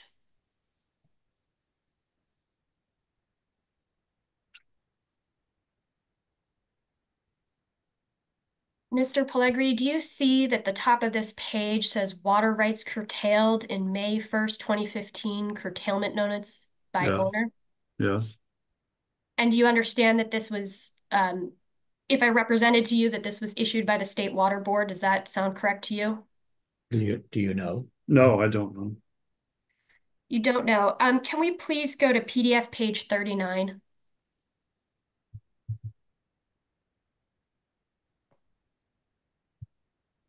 And do you see Pescadero Reclamation District number 2058 listed? Yes.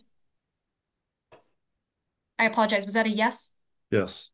Are those the licensed water rights that you were referring to as being voluntarily curtailed in 2015? I don't recollect that, no. Are there other water rights that you believe were curtailed in 2015? Yes. And which water rights were those?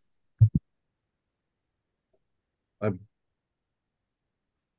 not really sure. I know that there were water rights in the whole state that were curtailed. Thank you. And to clarify, specifically, do you recall that there were other Pescadero water rights that were curtailed in 2015? I know that in 2015, we voluntarily curtailed our water rights on our own to what we voluntarily cut back 25% to not have to curtail. So Okay, all the farmers in the district cut back. thank you. Can we please go back to SDWA 76?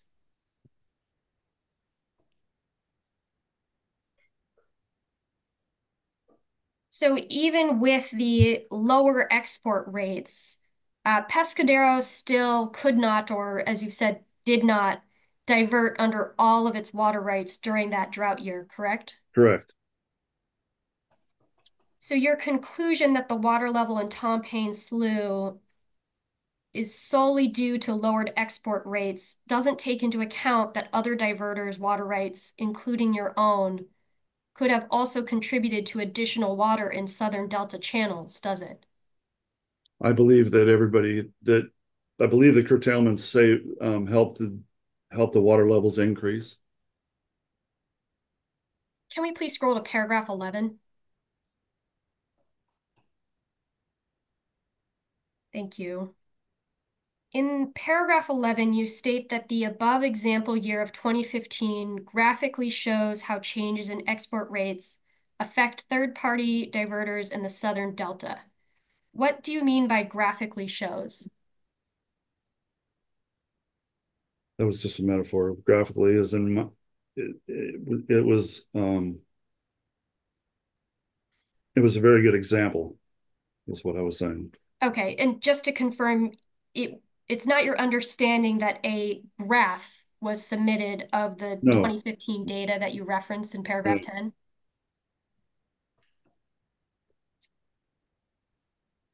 Mr. Pellegrini, if you could just answer, I think you answered I it, said but no, I'm sorry. Oh, thank you. Thank you.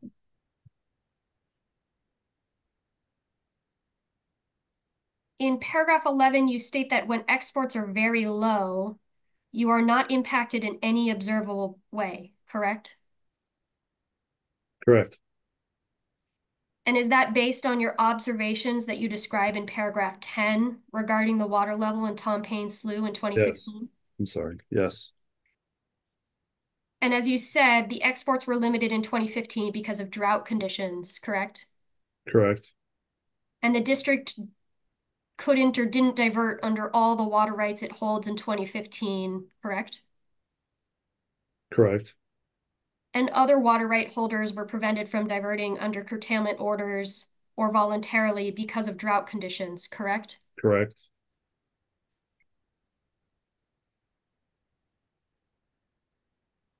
You can't say for certain that the low export rates were the only reason there was water of a sufficient level to divert from Tom Paine Slough in 2015, can you?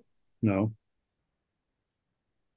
In paragraph 11, you also say that when exports are normal or high, the drawdown caused by the projects prevents Pescadero farmers from being able to divert, correct? Correct. It is not your testimony that the district farmers are prevented from diverting at all during the irrigation season, is it? No, they're just limited.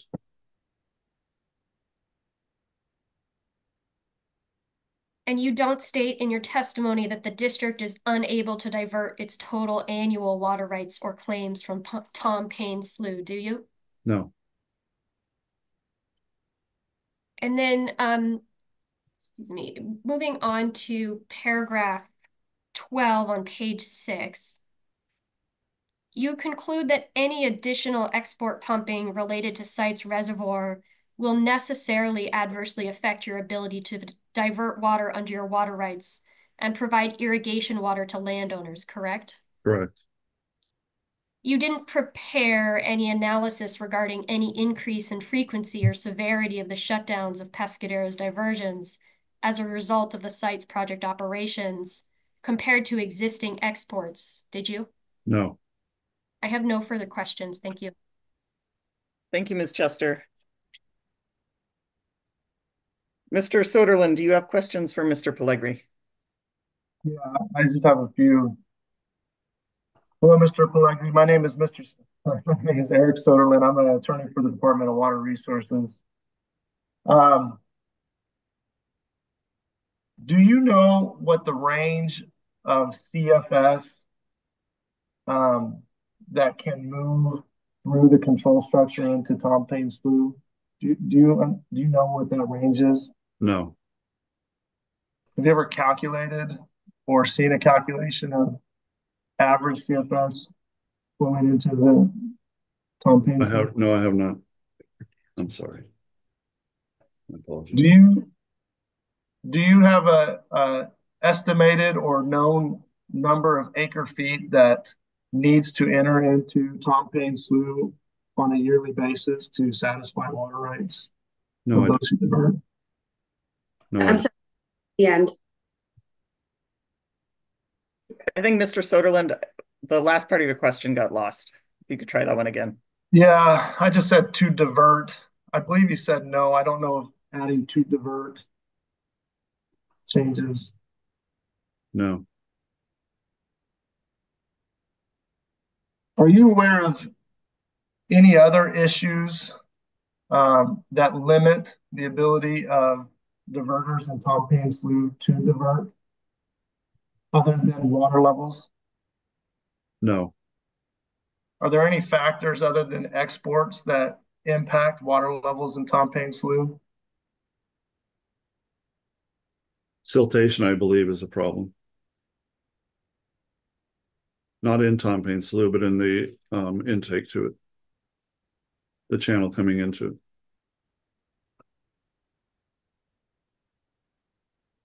I think that's it for me. Thank you.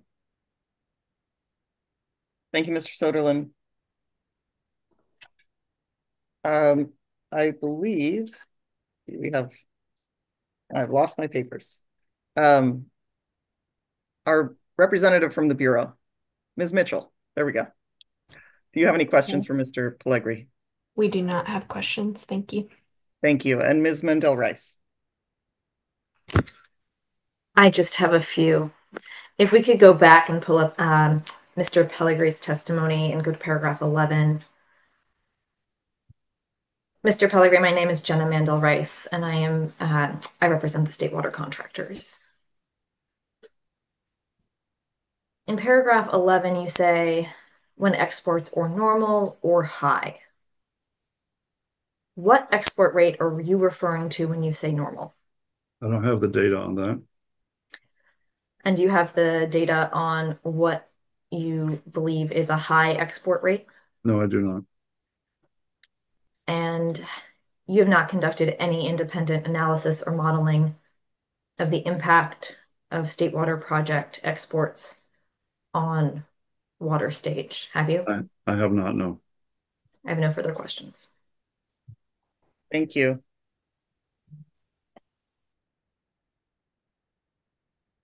And I just have a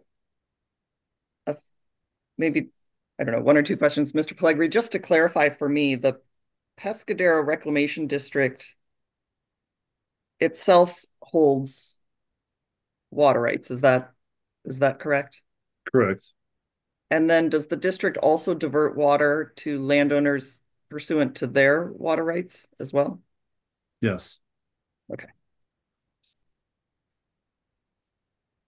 Thank you. That was, I just wanted to clarify that, so I appreciate that. Thank you. With that, I will look to you, Mr. Herrick. Do you have any redirect for Mr. Pellegri? Just a couple, if you don't mind, please. Mr. Pellegri, you were asked a couple of questions, number of questions by Ms. Chester with regards to on what your conclusions were based, and each time she referred to a paragraph before about something you had said. You remember that? Yeah. Now, your answer to those questions were yes. Is it more correct to say that you based your conclusions on what was previously referenced and other experiences? And the experiences, yes. Okay, so you've had lots of years of experience of viewing the flows into and the stage of water in Tom Paine Slough. Yes. Okay. I've lived there my whole life. And I don't know if this helps the record, but there was a question about a tidal cycles.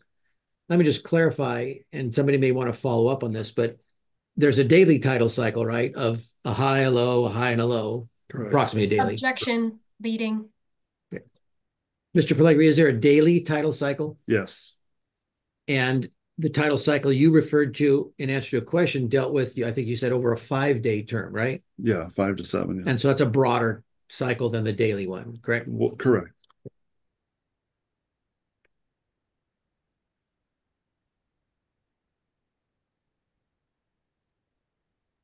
And Mr. Pellegri, you were asked a question on what is considered the irrigation season. Do you remember that? Yes. And do you remember responding July and August were the peak times? Yes. Objection, continued leading. I just asked him if that's what he said. I'm not sure that's. We're fine. I mean, let's keep going forward, but. Are there other times that are in the normal irrigation season during a year? Yes. Okay. And what would those times be? We do irrigate year round on demand. So the irrigation season normally starts in March, but we do irrigate during the wintertime and it ends in November. But with the different crops that are coming along now, like almonds and trees, they demand water during the wintertime. So sporadically we irrigate during the winter. Thank you. That's all I have. Thank you. Thank you, Mr. Herrick. And then back to you, Ms. Chester. Do you have any further questions based on that? No, thank you. Thank you. Mr. Soderlund. No, I do not. Thank you. And Ms. Mendel-Rice. No, I apologize. It took me a second to get off mute. I understand. Thank you very much. With that, then, thank you so much, Mr. Pellegri, for joining us. I very much appreciate your testimony and you taking the time to be here with us today. With that, you are excused. Thank you. I believe Mr. Nomalini is next on our list of witnesses. Is that right, Mr. Herrick? Yes, if we can have 2 minutes, I'll get Mr. Nomalini here, and Mr. Reese will be conducting the direct examination. Sure thing. Let's go ahead. We might as well take a 5-minute break and you can organize yourselves and we'll come back. So we'll pick up in 5 minutes at 11:13. Thank you. Good job, Richard.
I'm not doing anything else.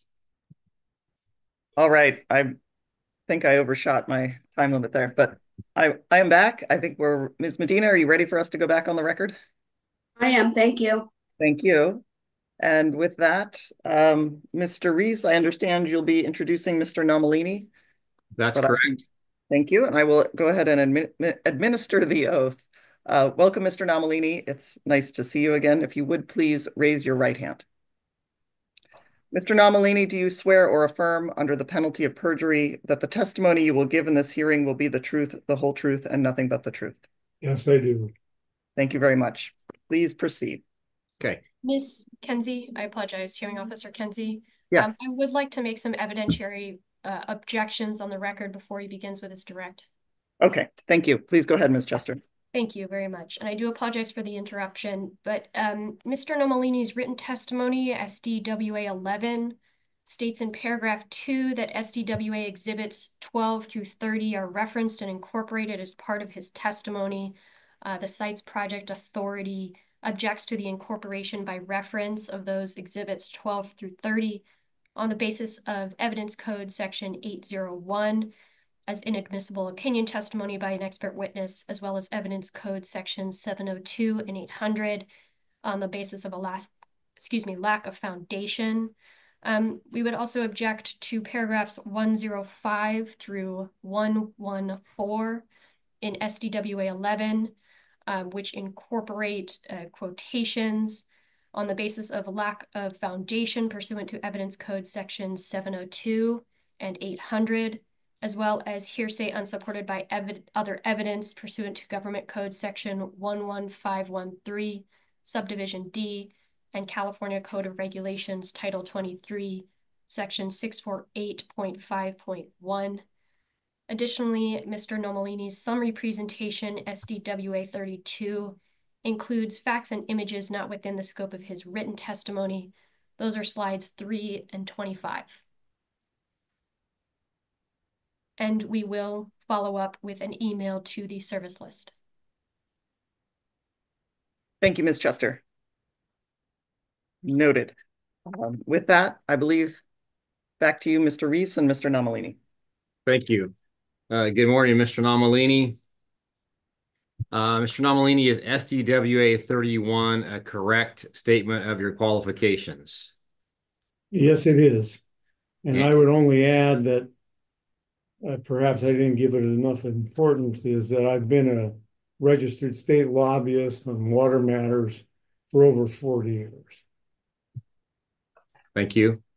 And is SDWA 11 a true and correct copy of your written testimony? Yes, it is. And is SDWA 32 a true and correct copy of your corrected summary of testimony? And, well, yes. Okay. And the only change to SDWA 32 made last week was just simply to add page numbers to the slides, correct? That's correct. Okay.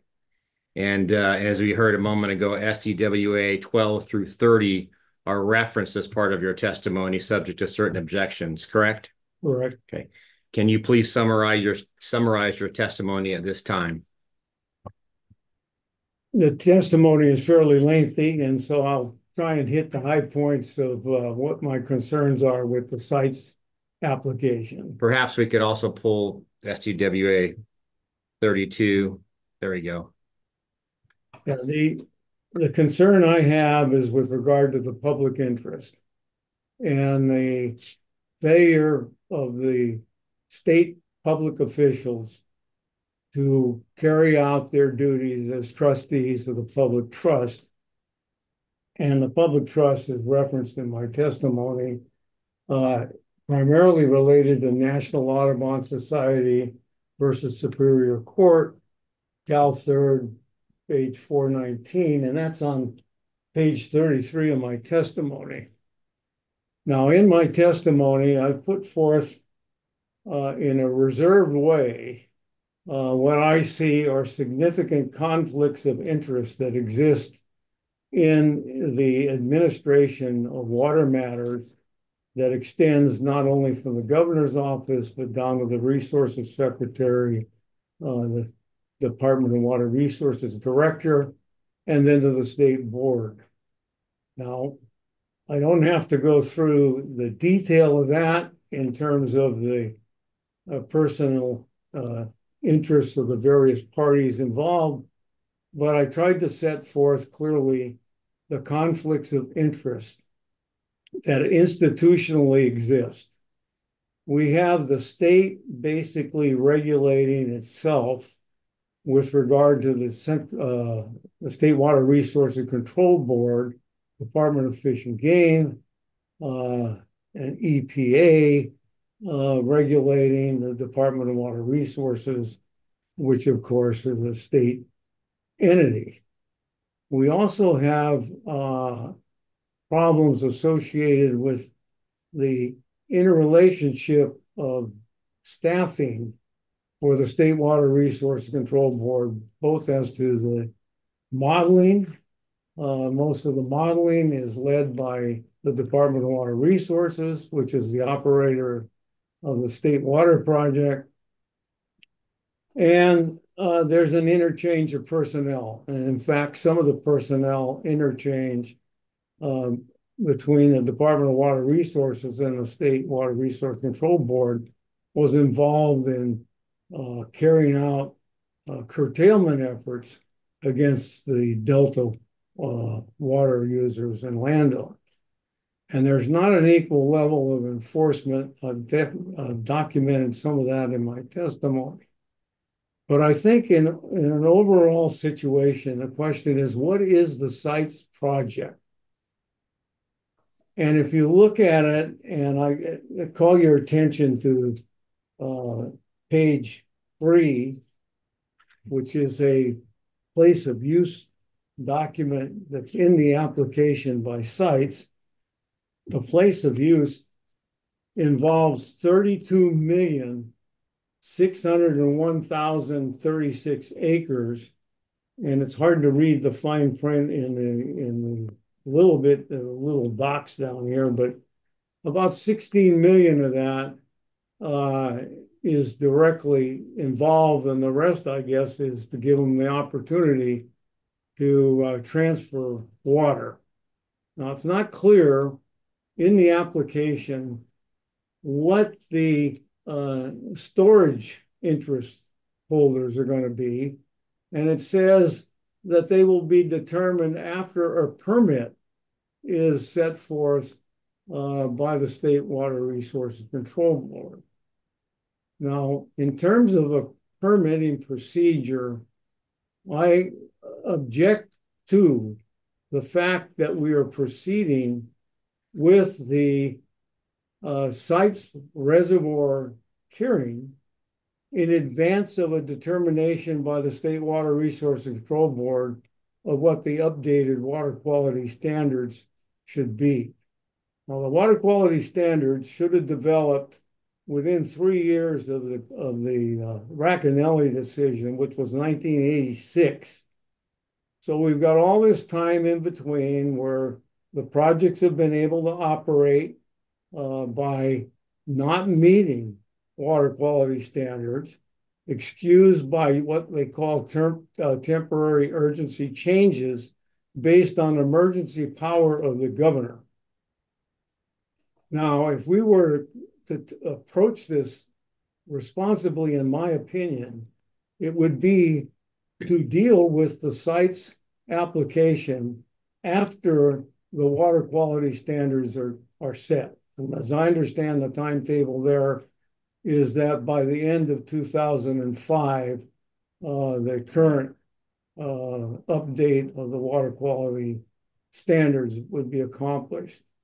Now, in the interim, we've seen a demise of the striped, not only the striped bass a long time ago, but the salmon fishery has suffered tremendously. And in fact, the ocean fishing for commercial and sport fishing has been closed now for the second year.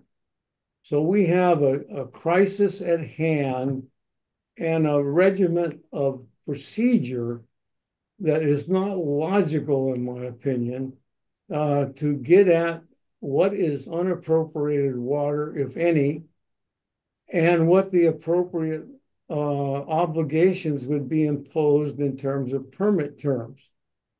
Now, the site's application is to seek an assignment of state filings. And those state filings were to be made by the Department of Finance to establish the state jurisdiction over appropriations of water.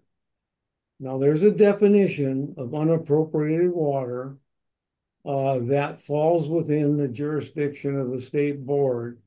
And we have no disagreement with the site's witnesses in terms of that definition. But that definition includes water that can be put to use on riparian lands. Now, there's riparian lands all over the basin, all over the Sacramento basin. And that does not require a permit from the state board because it is exempted from the definition of unappropriated water. Now, assignments of those state filings requires certain, meeting certain statutory requirements. One of those is to determine that it is in the best public interest that that assignment be made. Now, we're dealing with subsequent assignments from the original assignments. And in fact, one of the administrative hearing officer exhibits with regard to the assignment of the basic water right is not an accurate copy of the file. It didn't copy the backside of the pages.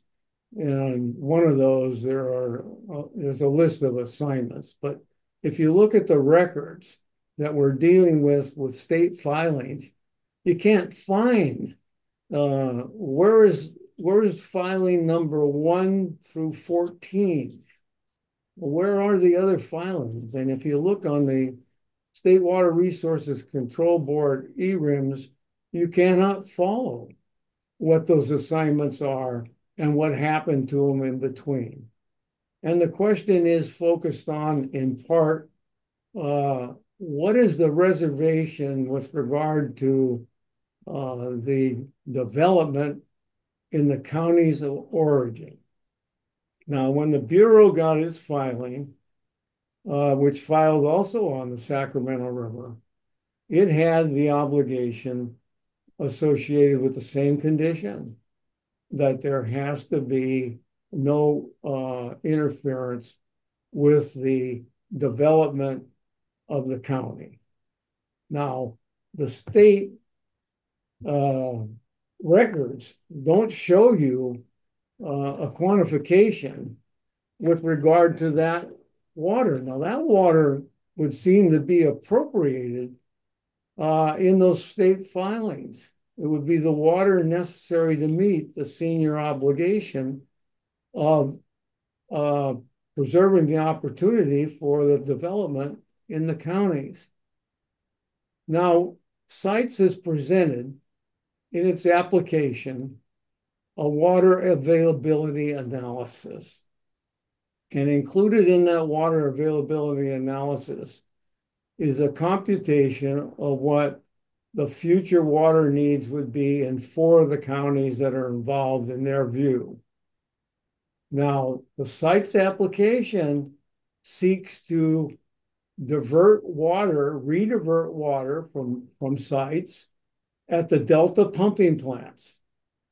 And that includes water that flows into the Delta from the watershed of the entire Sacramento-San Joaquin watershed. And that water is not only involving the 4 counties that they look at, but it involves all the other counties and the needs in those counties for their development. There's no such computation here to establish the need or what appropriated water or already appropriated water is necessary to meet that. And simply to talk about that reservation is meaningless.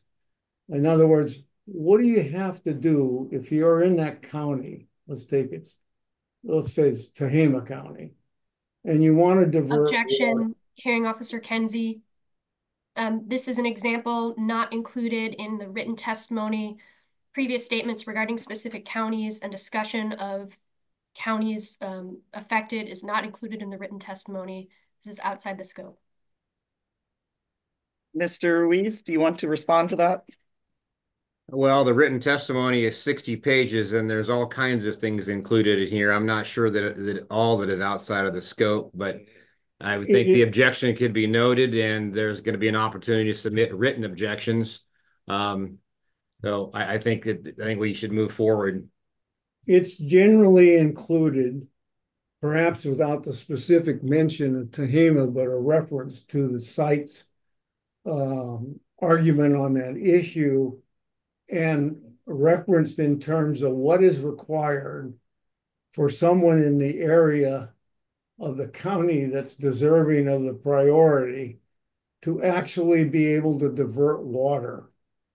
And that requires an appropriation application to the State Water Resource Control Board, which I explained in my testimony. And the State Water Resources Control Board has what they call Term 91. And Term 91 says when the delta is in balance and the state water project or federal water project are releasing water to maintain water quality standards, that a Term 91 imposition on a water right would preclude export, which normally occurs in like June of the year when they implement it. So I testify specifically about that process and the impropriety of that being imposed on those within the watershed and counties of ordinance. And I think that is a wrongdoing based on the requirements imposed by the State Water Resource Control Board that needs to be corrected in order to make meaningful this reservation. The other thing is the identification of the source of water for that.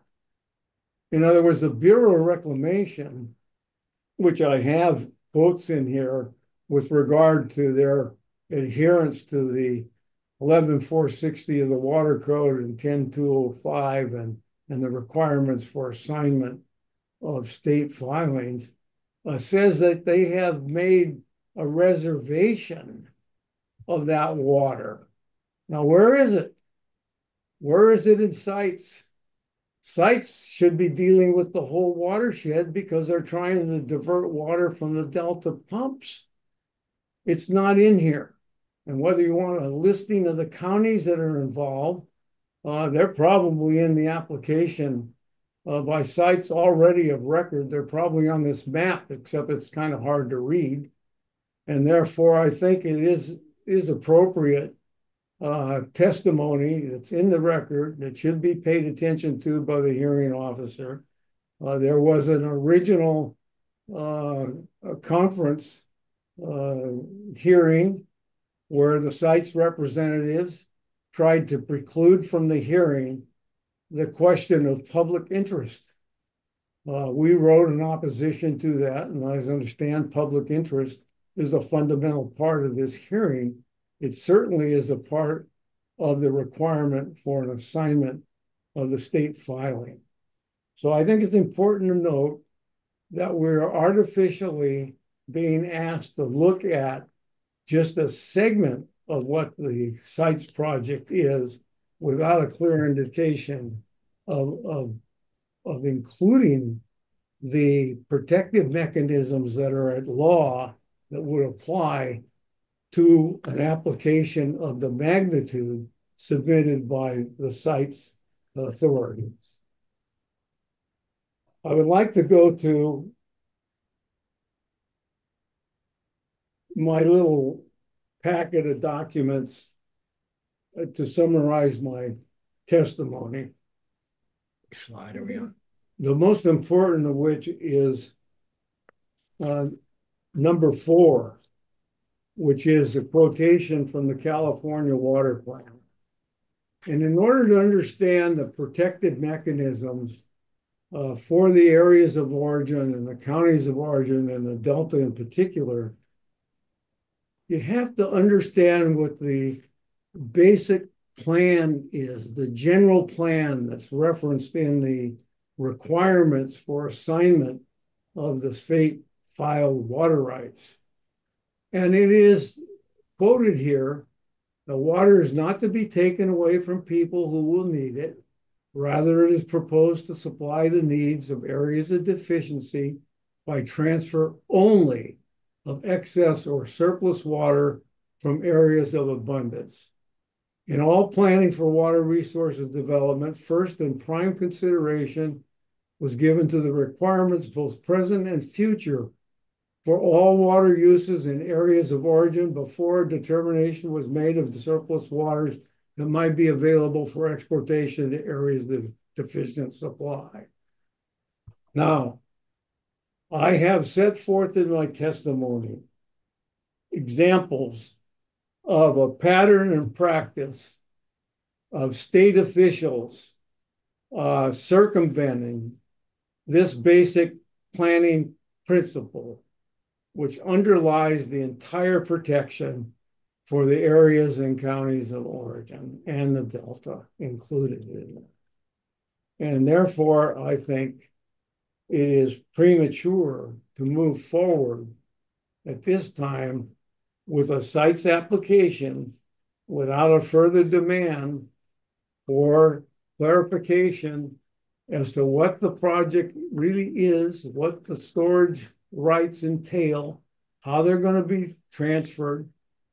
Under the law exercised now, the state board does not really regulate in any significant way a transfer of water.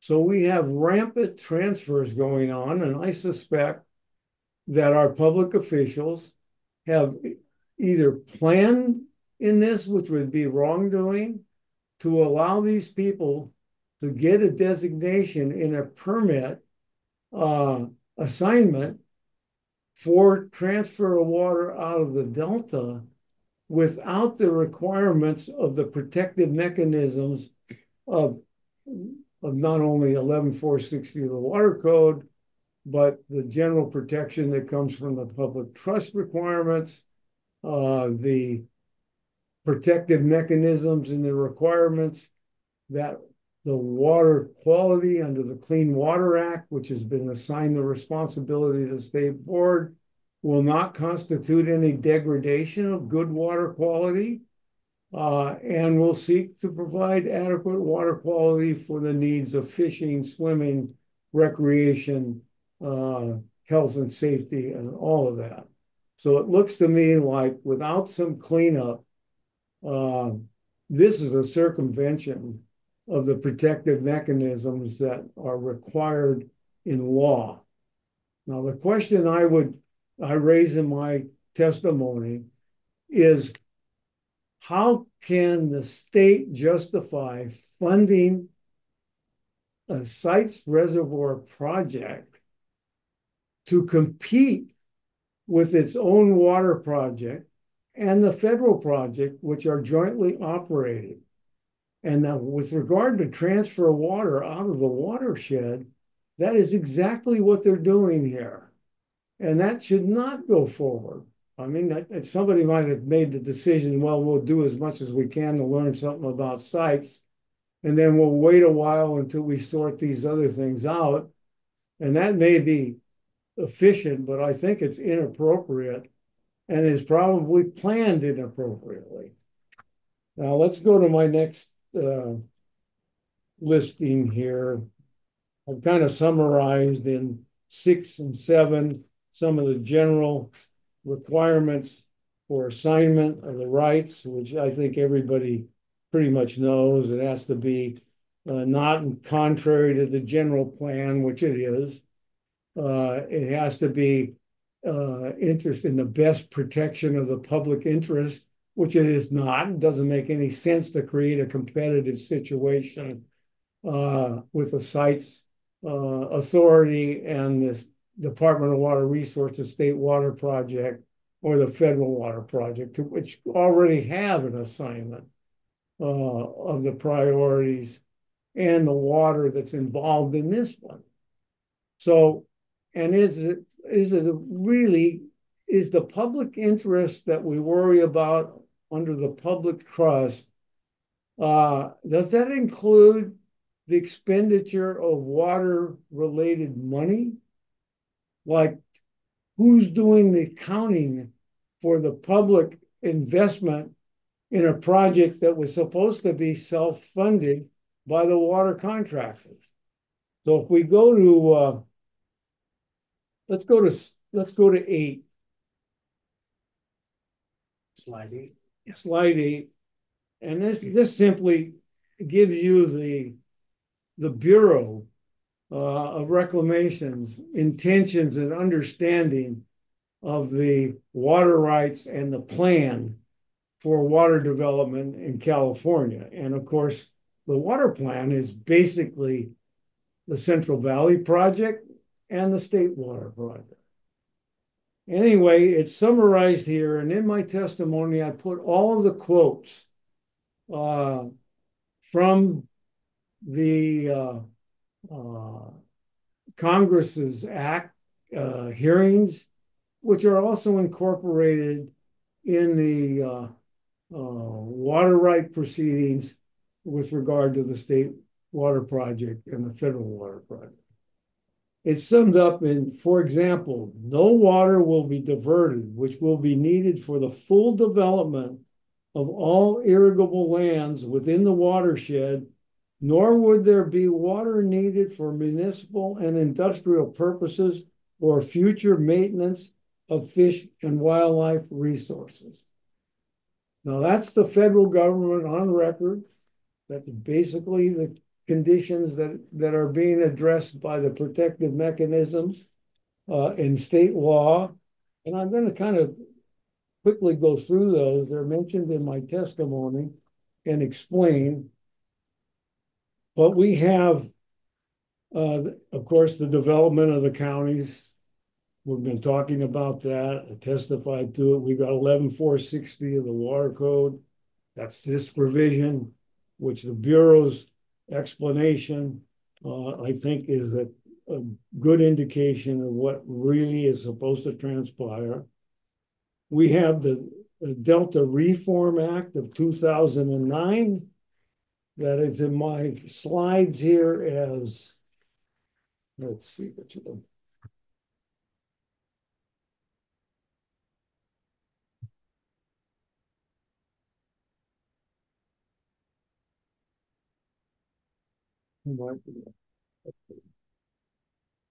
Anyway, let me paraphrase it. It's in here. But first of all, the co-equal goals of the Delta Reform Act of 2009 are to firm up the reliability of water for Californians, including the Delta, and enhance the unique values of the Delta, not only for the environment, but also for agriculture. And then the Delta Reform Act provides that there should be a reduction in reliance on the Delta, which means exports should be reduced, not increased, which the site's application is attempting to do. It doesn't say anything about a reduction of the previous shortcoming in supply of the State Water Project or the Federal Water Project to meet their contractor needs. So it's an additive element that's directly contrary to the Delta Reform Act requirement for a reduction in reliance on the Delta. Now, we also have the CIA requirements that are imposed on the federal government with regard to the doubling of the natural production of anadromous fish. That's an obligation of the federal government that needs to be performed over and above these other requirements. We have the salinity control obligation of the state and federal projects that is clearly in addition to the protection of the watershed priorities for users within the Delta. And that is a result and firmed up in appellate court decisions that involved all of these parties. In the United States versus State Water Resources Control Board, the so-called Racanelli case, and this is in my little slide number 10. And it explains that the act, it's talking only about the Delta Protection Act, and that's 12-200 at SEC. It says the act prohibits project exports from the Delta of water necessary to provide water to which the Delta users are entitled. That would be our water rights. Water that's needed for salinity control and an adequate water supply for Delta users. So you can see that salinity control is a separate and distinct protection for the Delta that is provided both by state and federal statute. And if you look at my slide 11, it's simply a quotation from the Delta Protection Act of 1959, and it clearly lays out, it says, among the functions to be provided by the State Water Resources Development System in coordination with the activities of the United States in providing salinity control for the Delta through operation of the Federal Central Valley Project shall be the provision of salinity control and an adequate water supply for the users of water in the Sacramento-San Joaquin Delta. And if it is determined to be in the public interest to provide a substitute water supply to the users in said Delta in lieu of that which would be provided as a result of salinity control, no additional financial burden shall be placed upon said Delta water users solely by virtue of substitution. Delivery of said substitute water supply shall be subject to the provisions of 10505 and sections 11460 to 11460 inclusive of this code. So the law is clear, and there are numerous acts of the state government that confirm the obligation. And I've got some of those quoted in here. And if you look at, and they're referenced in my testimony. If look at 17. Slide 17. Slide 17. The State Water Resources Control Board in D 1485 provides the Delta Protection Act accords first priority to satisfaction of vested rights and public interest needs for water in the Delta and relegates to lesser priority all exports of water from the Delta to other areas for any purpose. Now that condition of meeting the law should obviously be placed on any export by sites or any other project from the Delta watershed. Now, if you go to slide 18, this is good. This is important because it's an interpretation by the Department of Water Resources of what the law is. And it says in 1959, the state legislature directed that water shall not be diverted from the Delta for use elsewhere unless adequate supplies for the Delta are first provided. Now, that adequate supply is not only to the present demand in the Delta, but to the future demand. And as development proceeds, water use can be expected in the Delta watershed to increase. And that protection needs to be in place. Another thing, this is kind of an admission against interest by the state of California, It's in the contract between the state, and this is slide 19. It's in the contract, written into the contract between the Department of Water Resources and the North Delta Water Agency for assurance of a dependable water supply, suitable quality. And a quote is there, I just highlighted it. The law of the state of California requires protection of the areas within which water originates and the watersheds in which water is developed. That isn't just the watershed that is influenced by the rainfall and snow precipitation. That's areas that can conveniently be served from that watershed. So it's much broader than what is being considered by the sites application.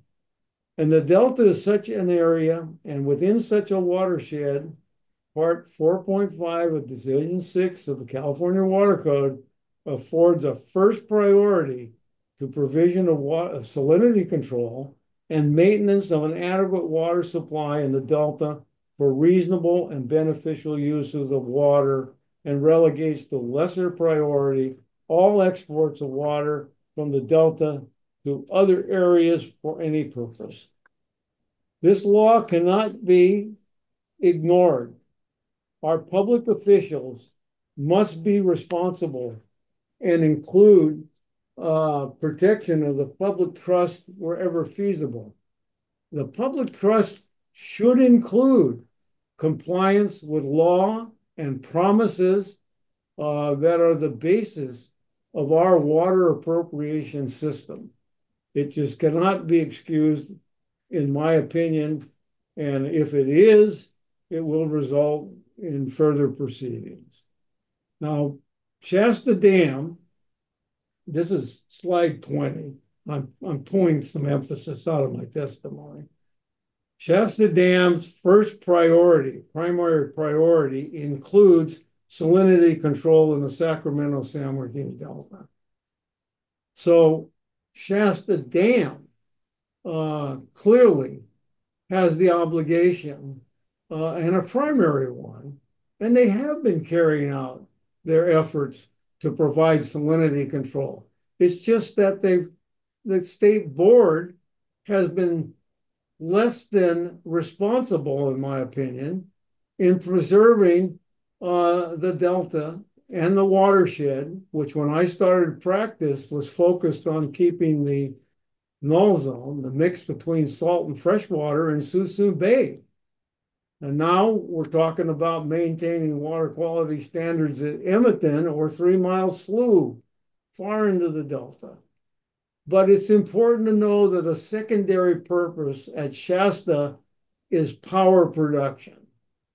So when we look at the operations of the projects and see what is available in Shasta, if the primary goal is to preserve salinity control in the Sacramento-San Joaquin Delta and meet the requirements of the CVPIA with regard to fishery, you have to take hydropower and give it a second priority.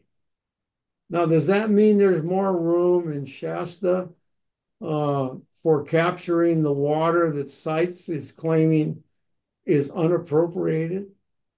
It's not answered in this proceeding. It's not answered in the application for the project. The sites project seeks to proceed with no fixed obligation on that project with regard to the purposes that we have for protection of the Delta and the other areas of origin, other than those they've included in their analysis of the ability to meet future development in the counties. And that is not appropriate. Now, they have said in their application that they're dealing with flood water, whether it be high stream flow or stormwater or whatever it is. And they have asked for a permit that extends from September 1st through June 15th. Now let's take a look at at my slide.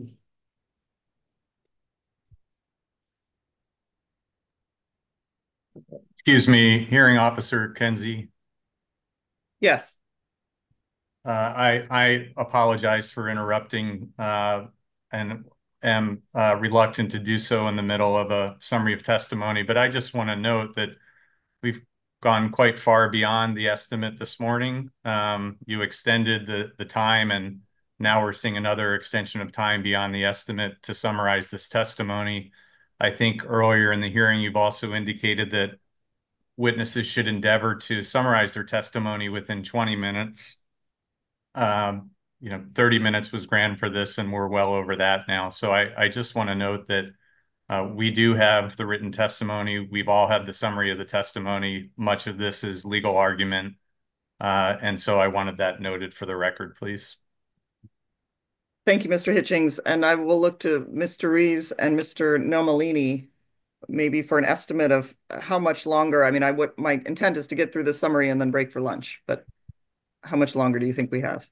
Why don't we take 10 minutes? If you can give me 10 minutes, I'll get to the meat of the coconut here on their claim of unappropriated water at Shasta during this period of September 1st through June 15th. So the request is for 10 minutes then. 10 minutes, and I'll wrap it up. Thank you. Hearing officer Kenzie, I just need to note for the record, the specific discussions of the detail of the application are not included in this written testimony. I don't believe the fact that the testimony is 60 pages is a sufficient excuse to allow exceedance of the scope. So the objection is that by specifics, you mean the diversion period in the application? Yes. And the associated discussion. Well, I think it's in there. But anyway, I'd like to go on if I could. Well, let's pause for a moment, Mr. Nomalini. We can get to the bottom of this. I do have Control F on my computer, as do everybody else.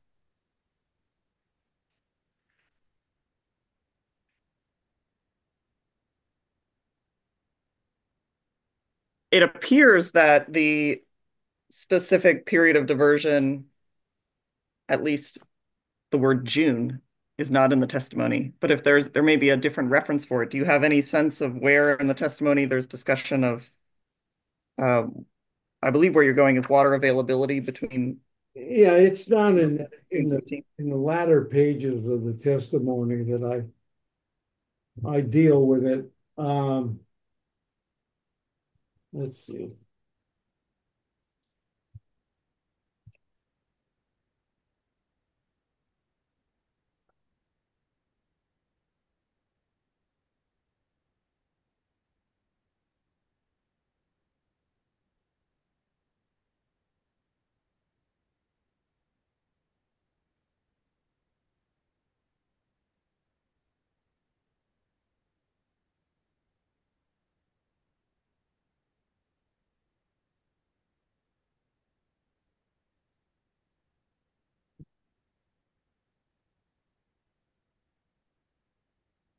I think it's mentioned in, well, anyway.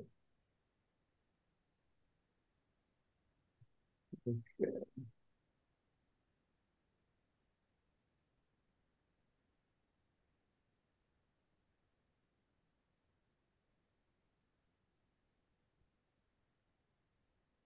I just don't see it. I did search for Shasta. There's limited reference to, I mean, there's some reference to Shasta, but it's limited. Yeah, I reference SDWA-30 on page 60, which is the segment 195.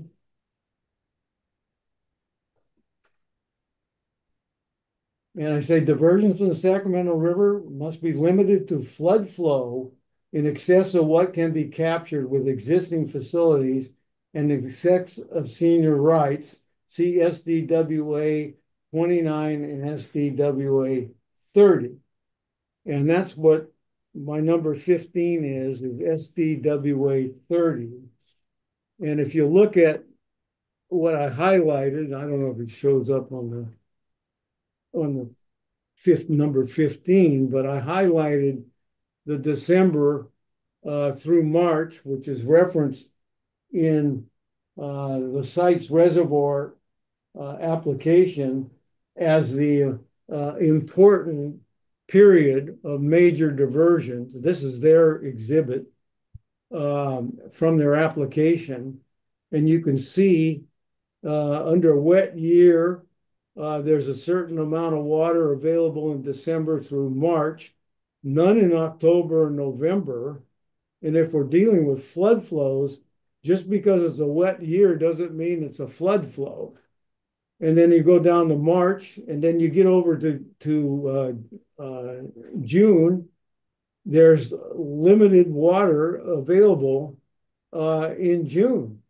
So the period of time when you would have flood flow, and I don't know of any, I've been around in water matters and flood control matters, for well over 56 years. And I'm age 81. As a kid, I've been around it. But there's been no floods. There's no flood water in June. There's no flood water in September.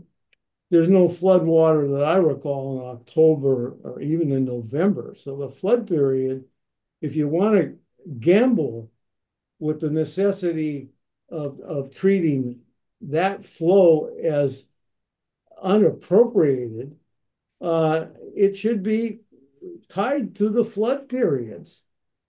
And in addition, just because there's flood flow going into the delta doesn't mean it's not a valuable repulsion of salinity, because the farther out you push the salinity, the more time it takes for salinity to intrude. So you have good water quality for export and in-basin use for a longer period of time. So that's all I want to say on the subject. Hearing Officer Kenzie, in attempting to address my former objection, I believe we've moved on to another topic that is again outside the scope of the written testimony. Actually, I thought it was the same topic, but I share the concern that it's outside the scope of the written testimony. I mean, we went to the one sentence on page 60, but I think this may be best dealt with, Ms. Chester, in written objections, so we can get through this. But I think, Mr. Nomalini, have you completed your comments on this topic? Yeah, I'm willing to wrap it up. That's it. Okay. Thank you. Thank you for that. And it's 12:02. Let's go ahead and take our usual nearly an hour break for lunch, and we would return at 1 p.m. And unless there's anything else we should address. All right. Hearing Officer Kinsey? Yes. Sorry. Thank you. I do have Dr. Herbold standing by, so I apologize for a repeat, but I think it would be helpful if the cross-examining parties could just, are we still around an hour total for Mr. Nomalini, or is it quite a bit more? I'll look first to the authority. Do you have an estimate, Ms. Chester? Yes, I do believe it'll be around an hour. Depending on the length of responses, we may be closer to an hour and a half. And then Mr. Soderlund. I don't have any planned questions, so I'll just commit to that. Ms. Mitchell, do you have planned questions? No, we do not. Thank you. Ms. Mendel-Rice. We don't have planned questions, but you better leave us 5 or 10 minutes just on the end, just in case. Understood. Thank you. Thank you. I hope that helps, Ms. Meserve. Sounds like 1 to 2 hours. More. Thank you very much. That does. More like 2. So. Okay. Thank you. All right, let's go ahead and break for lunch. I will see you at 1 o'clock.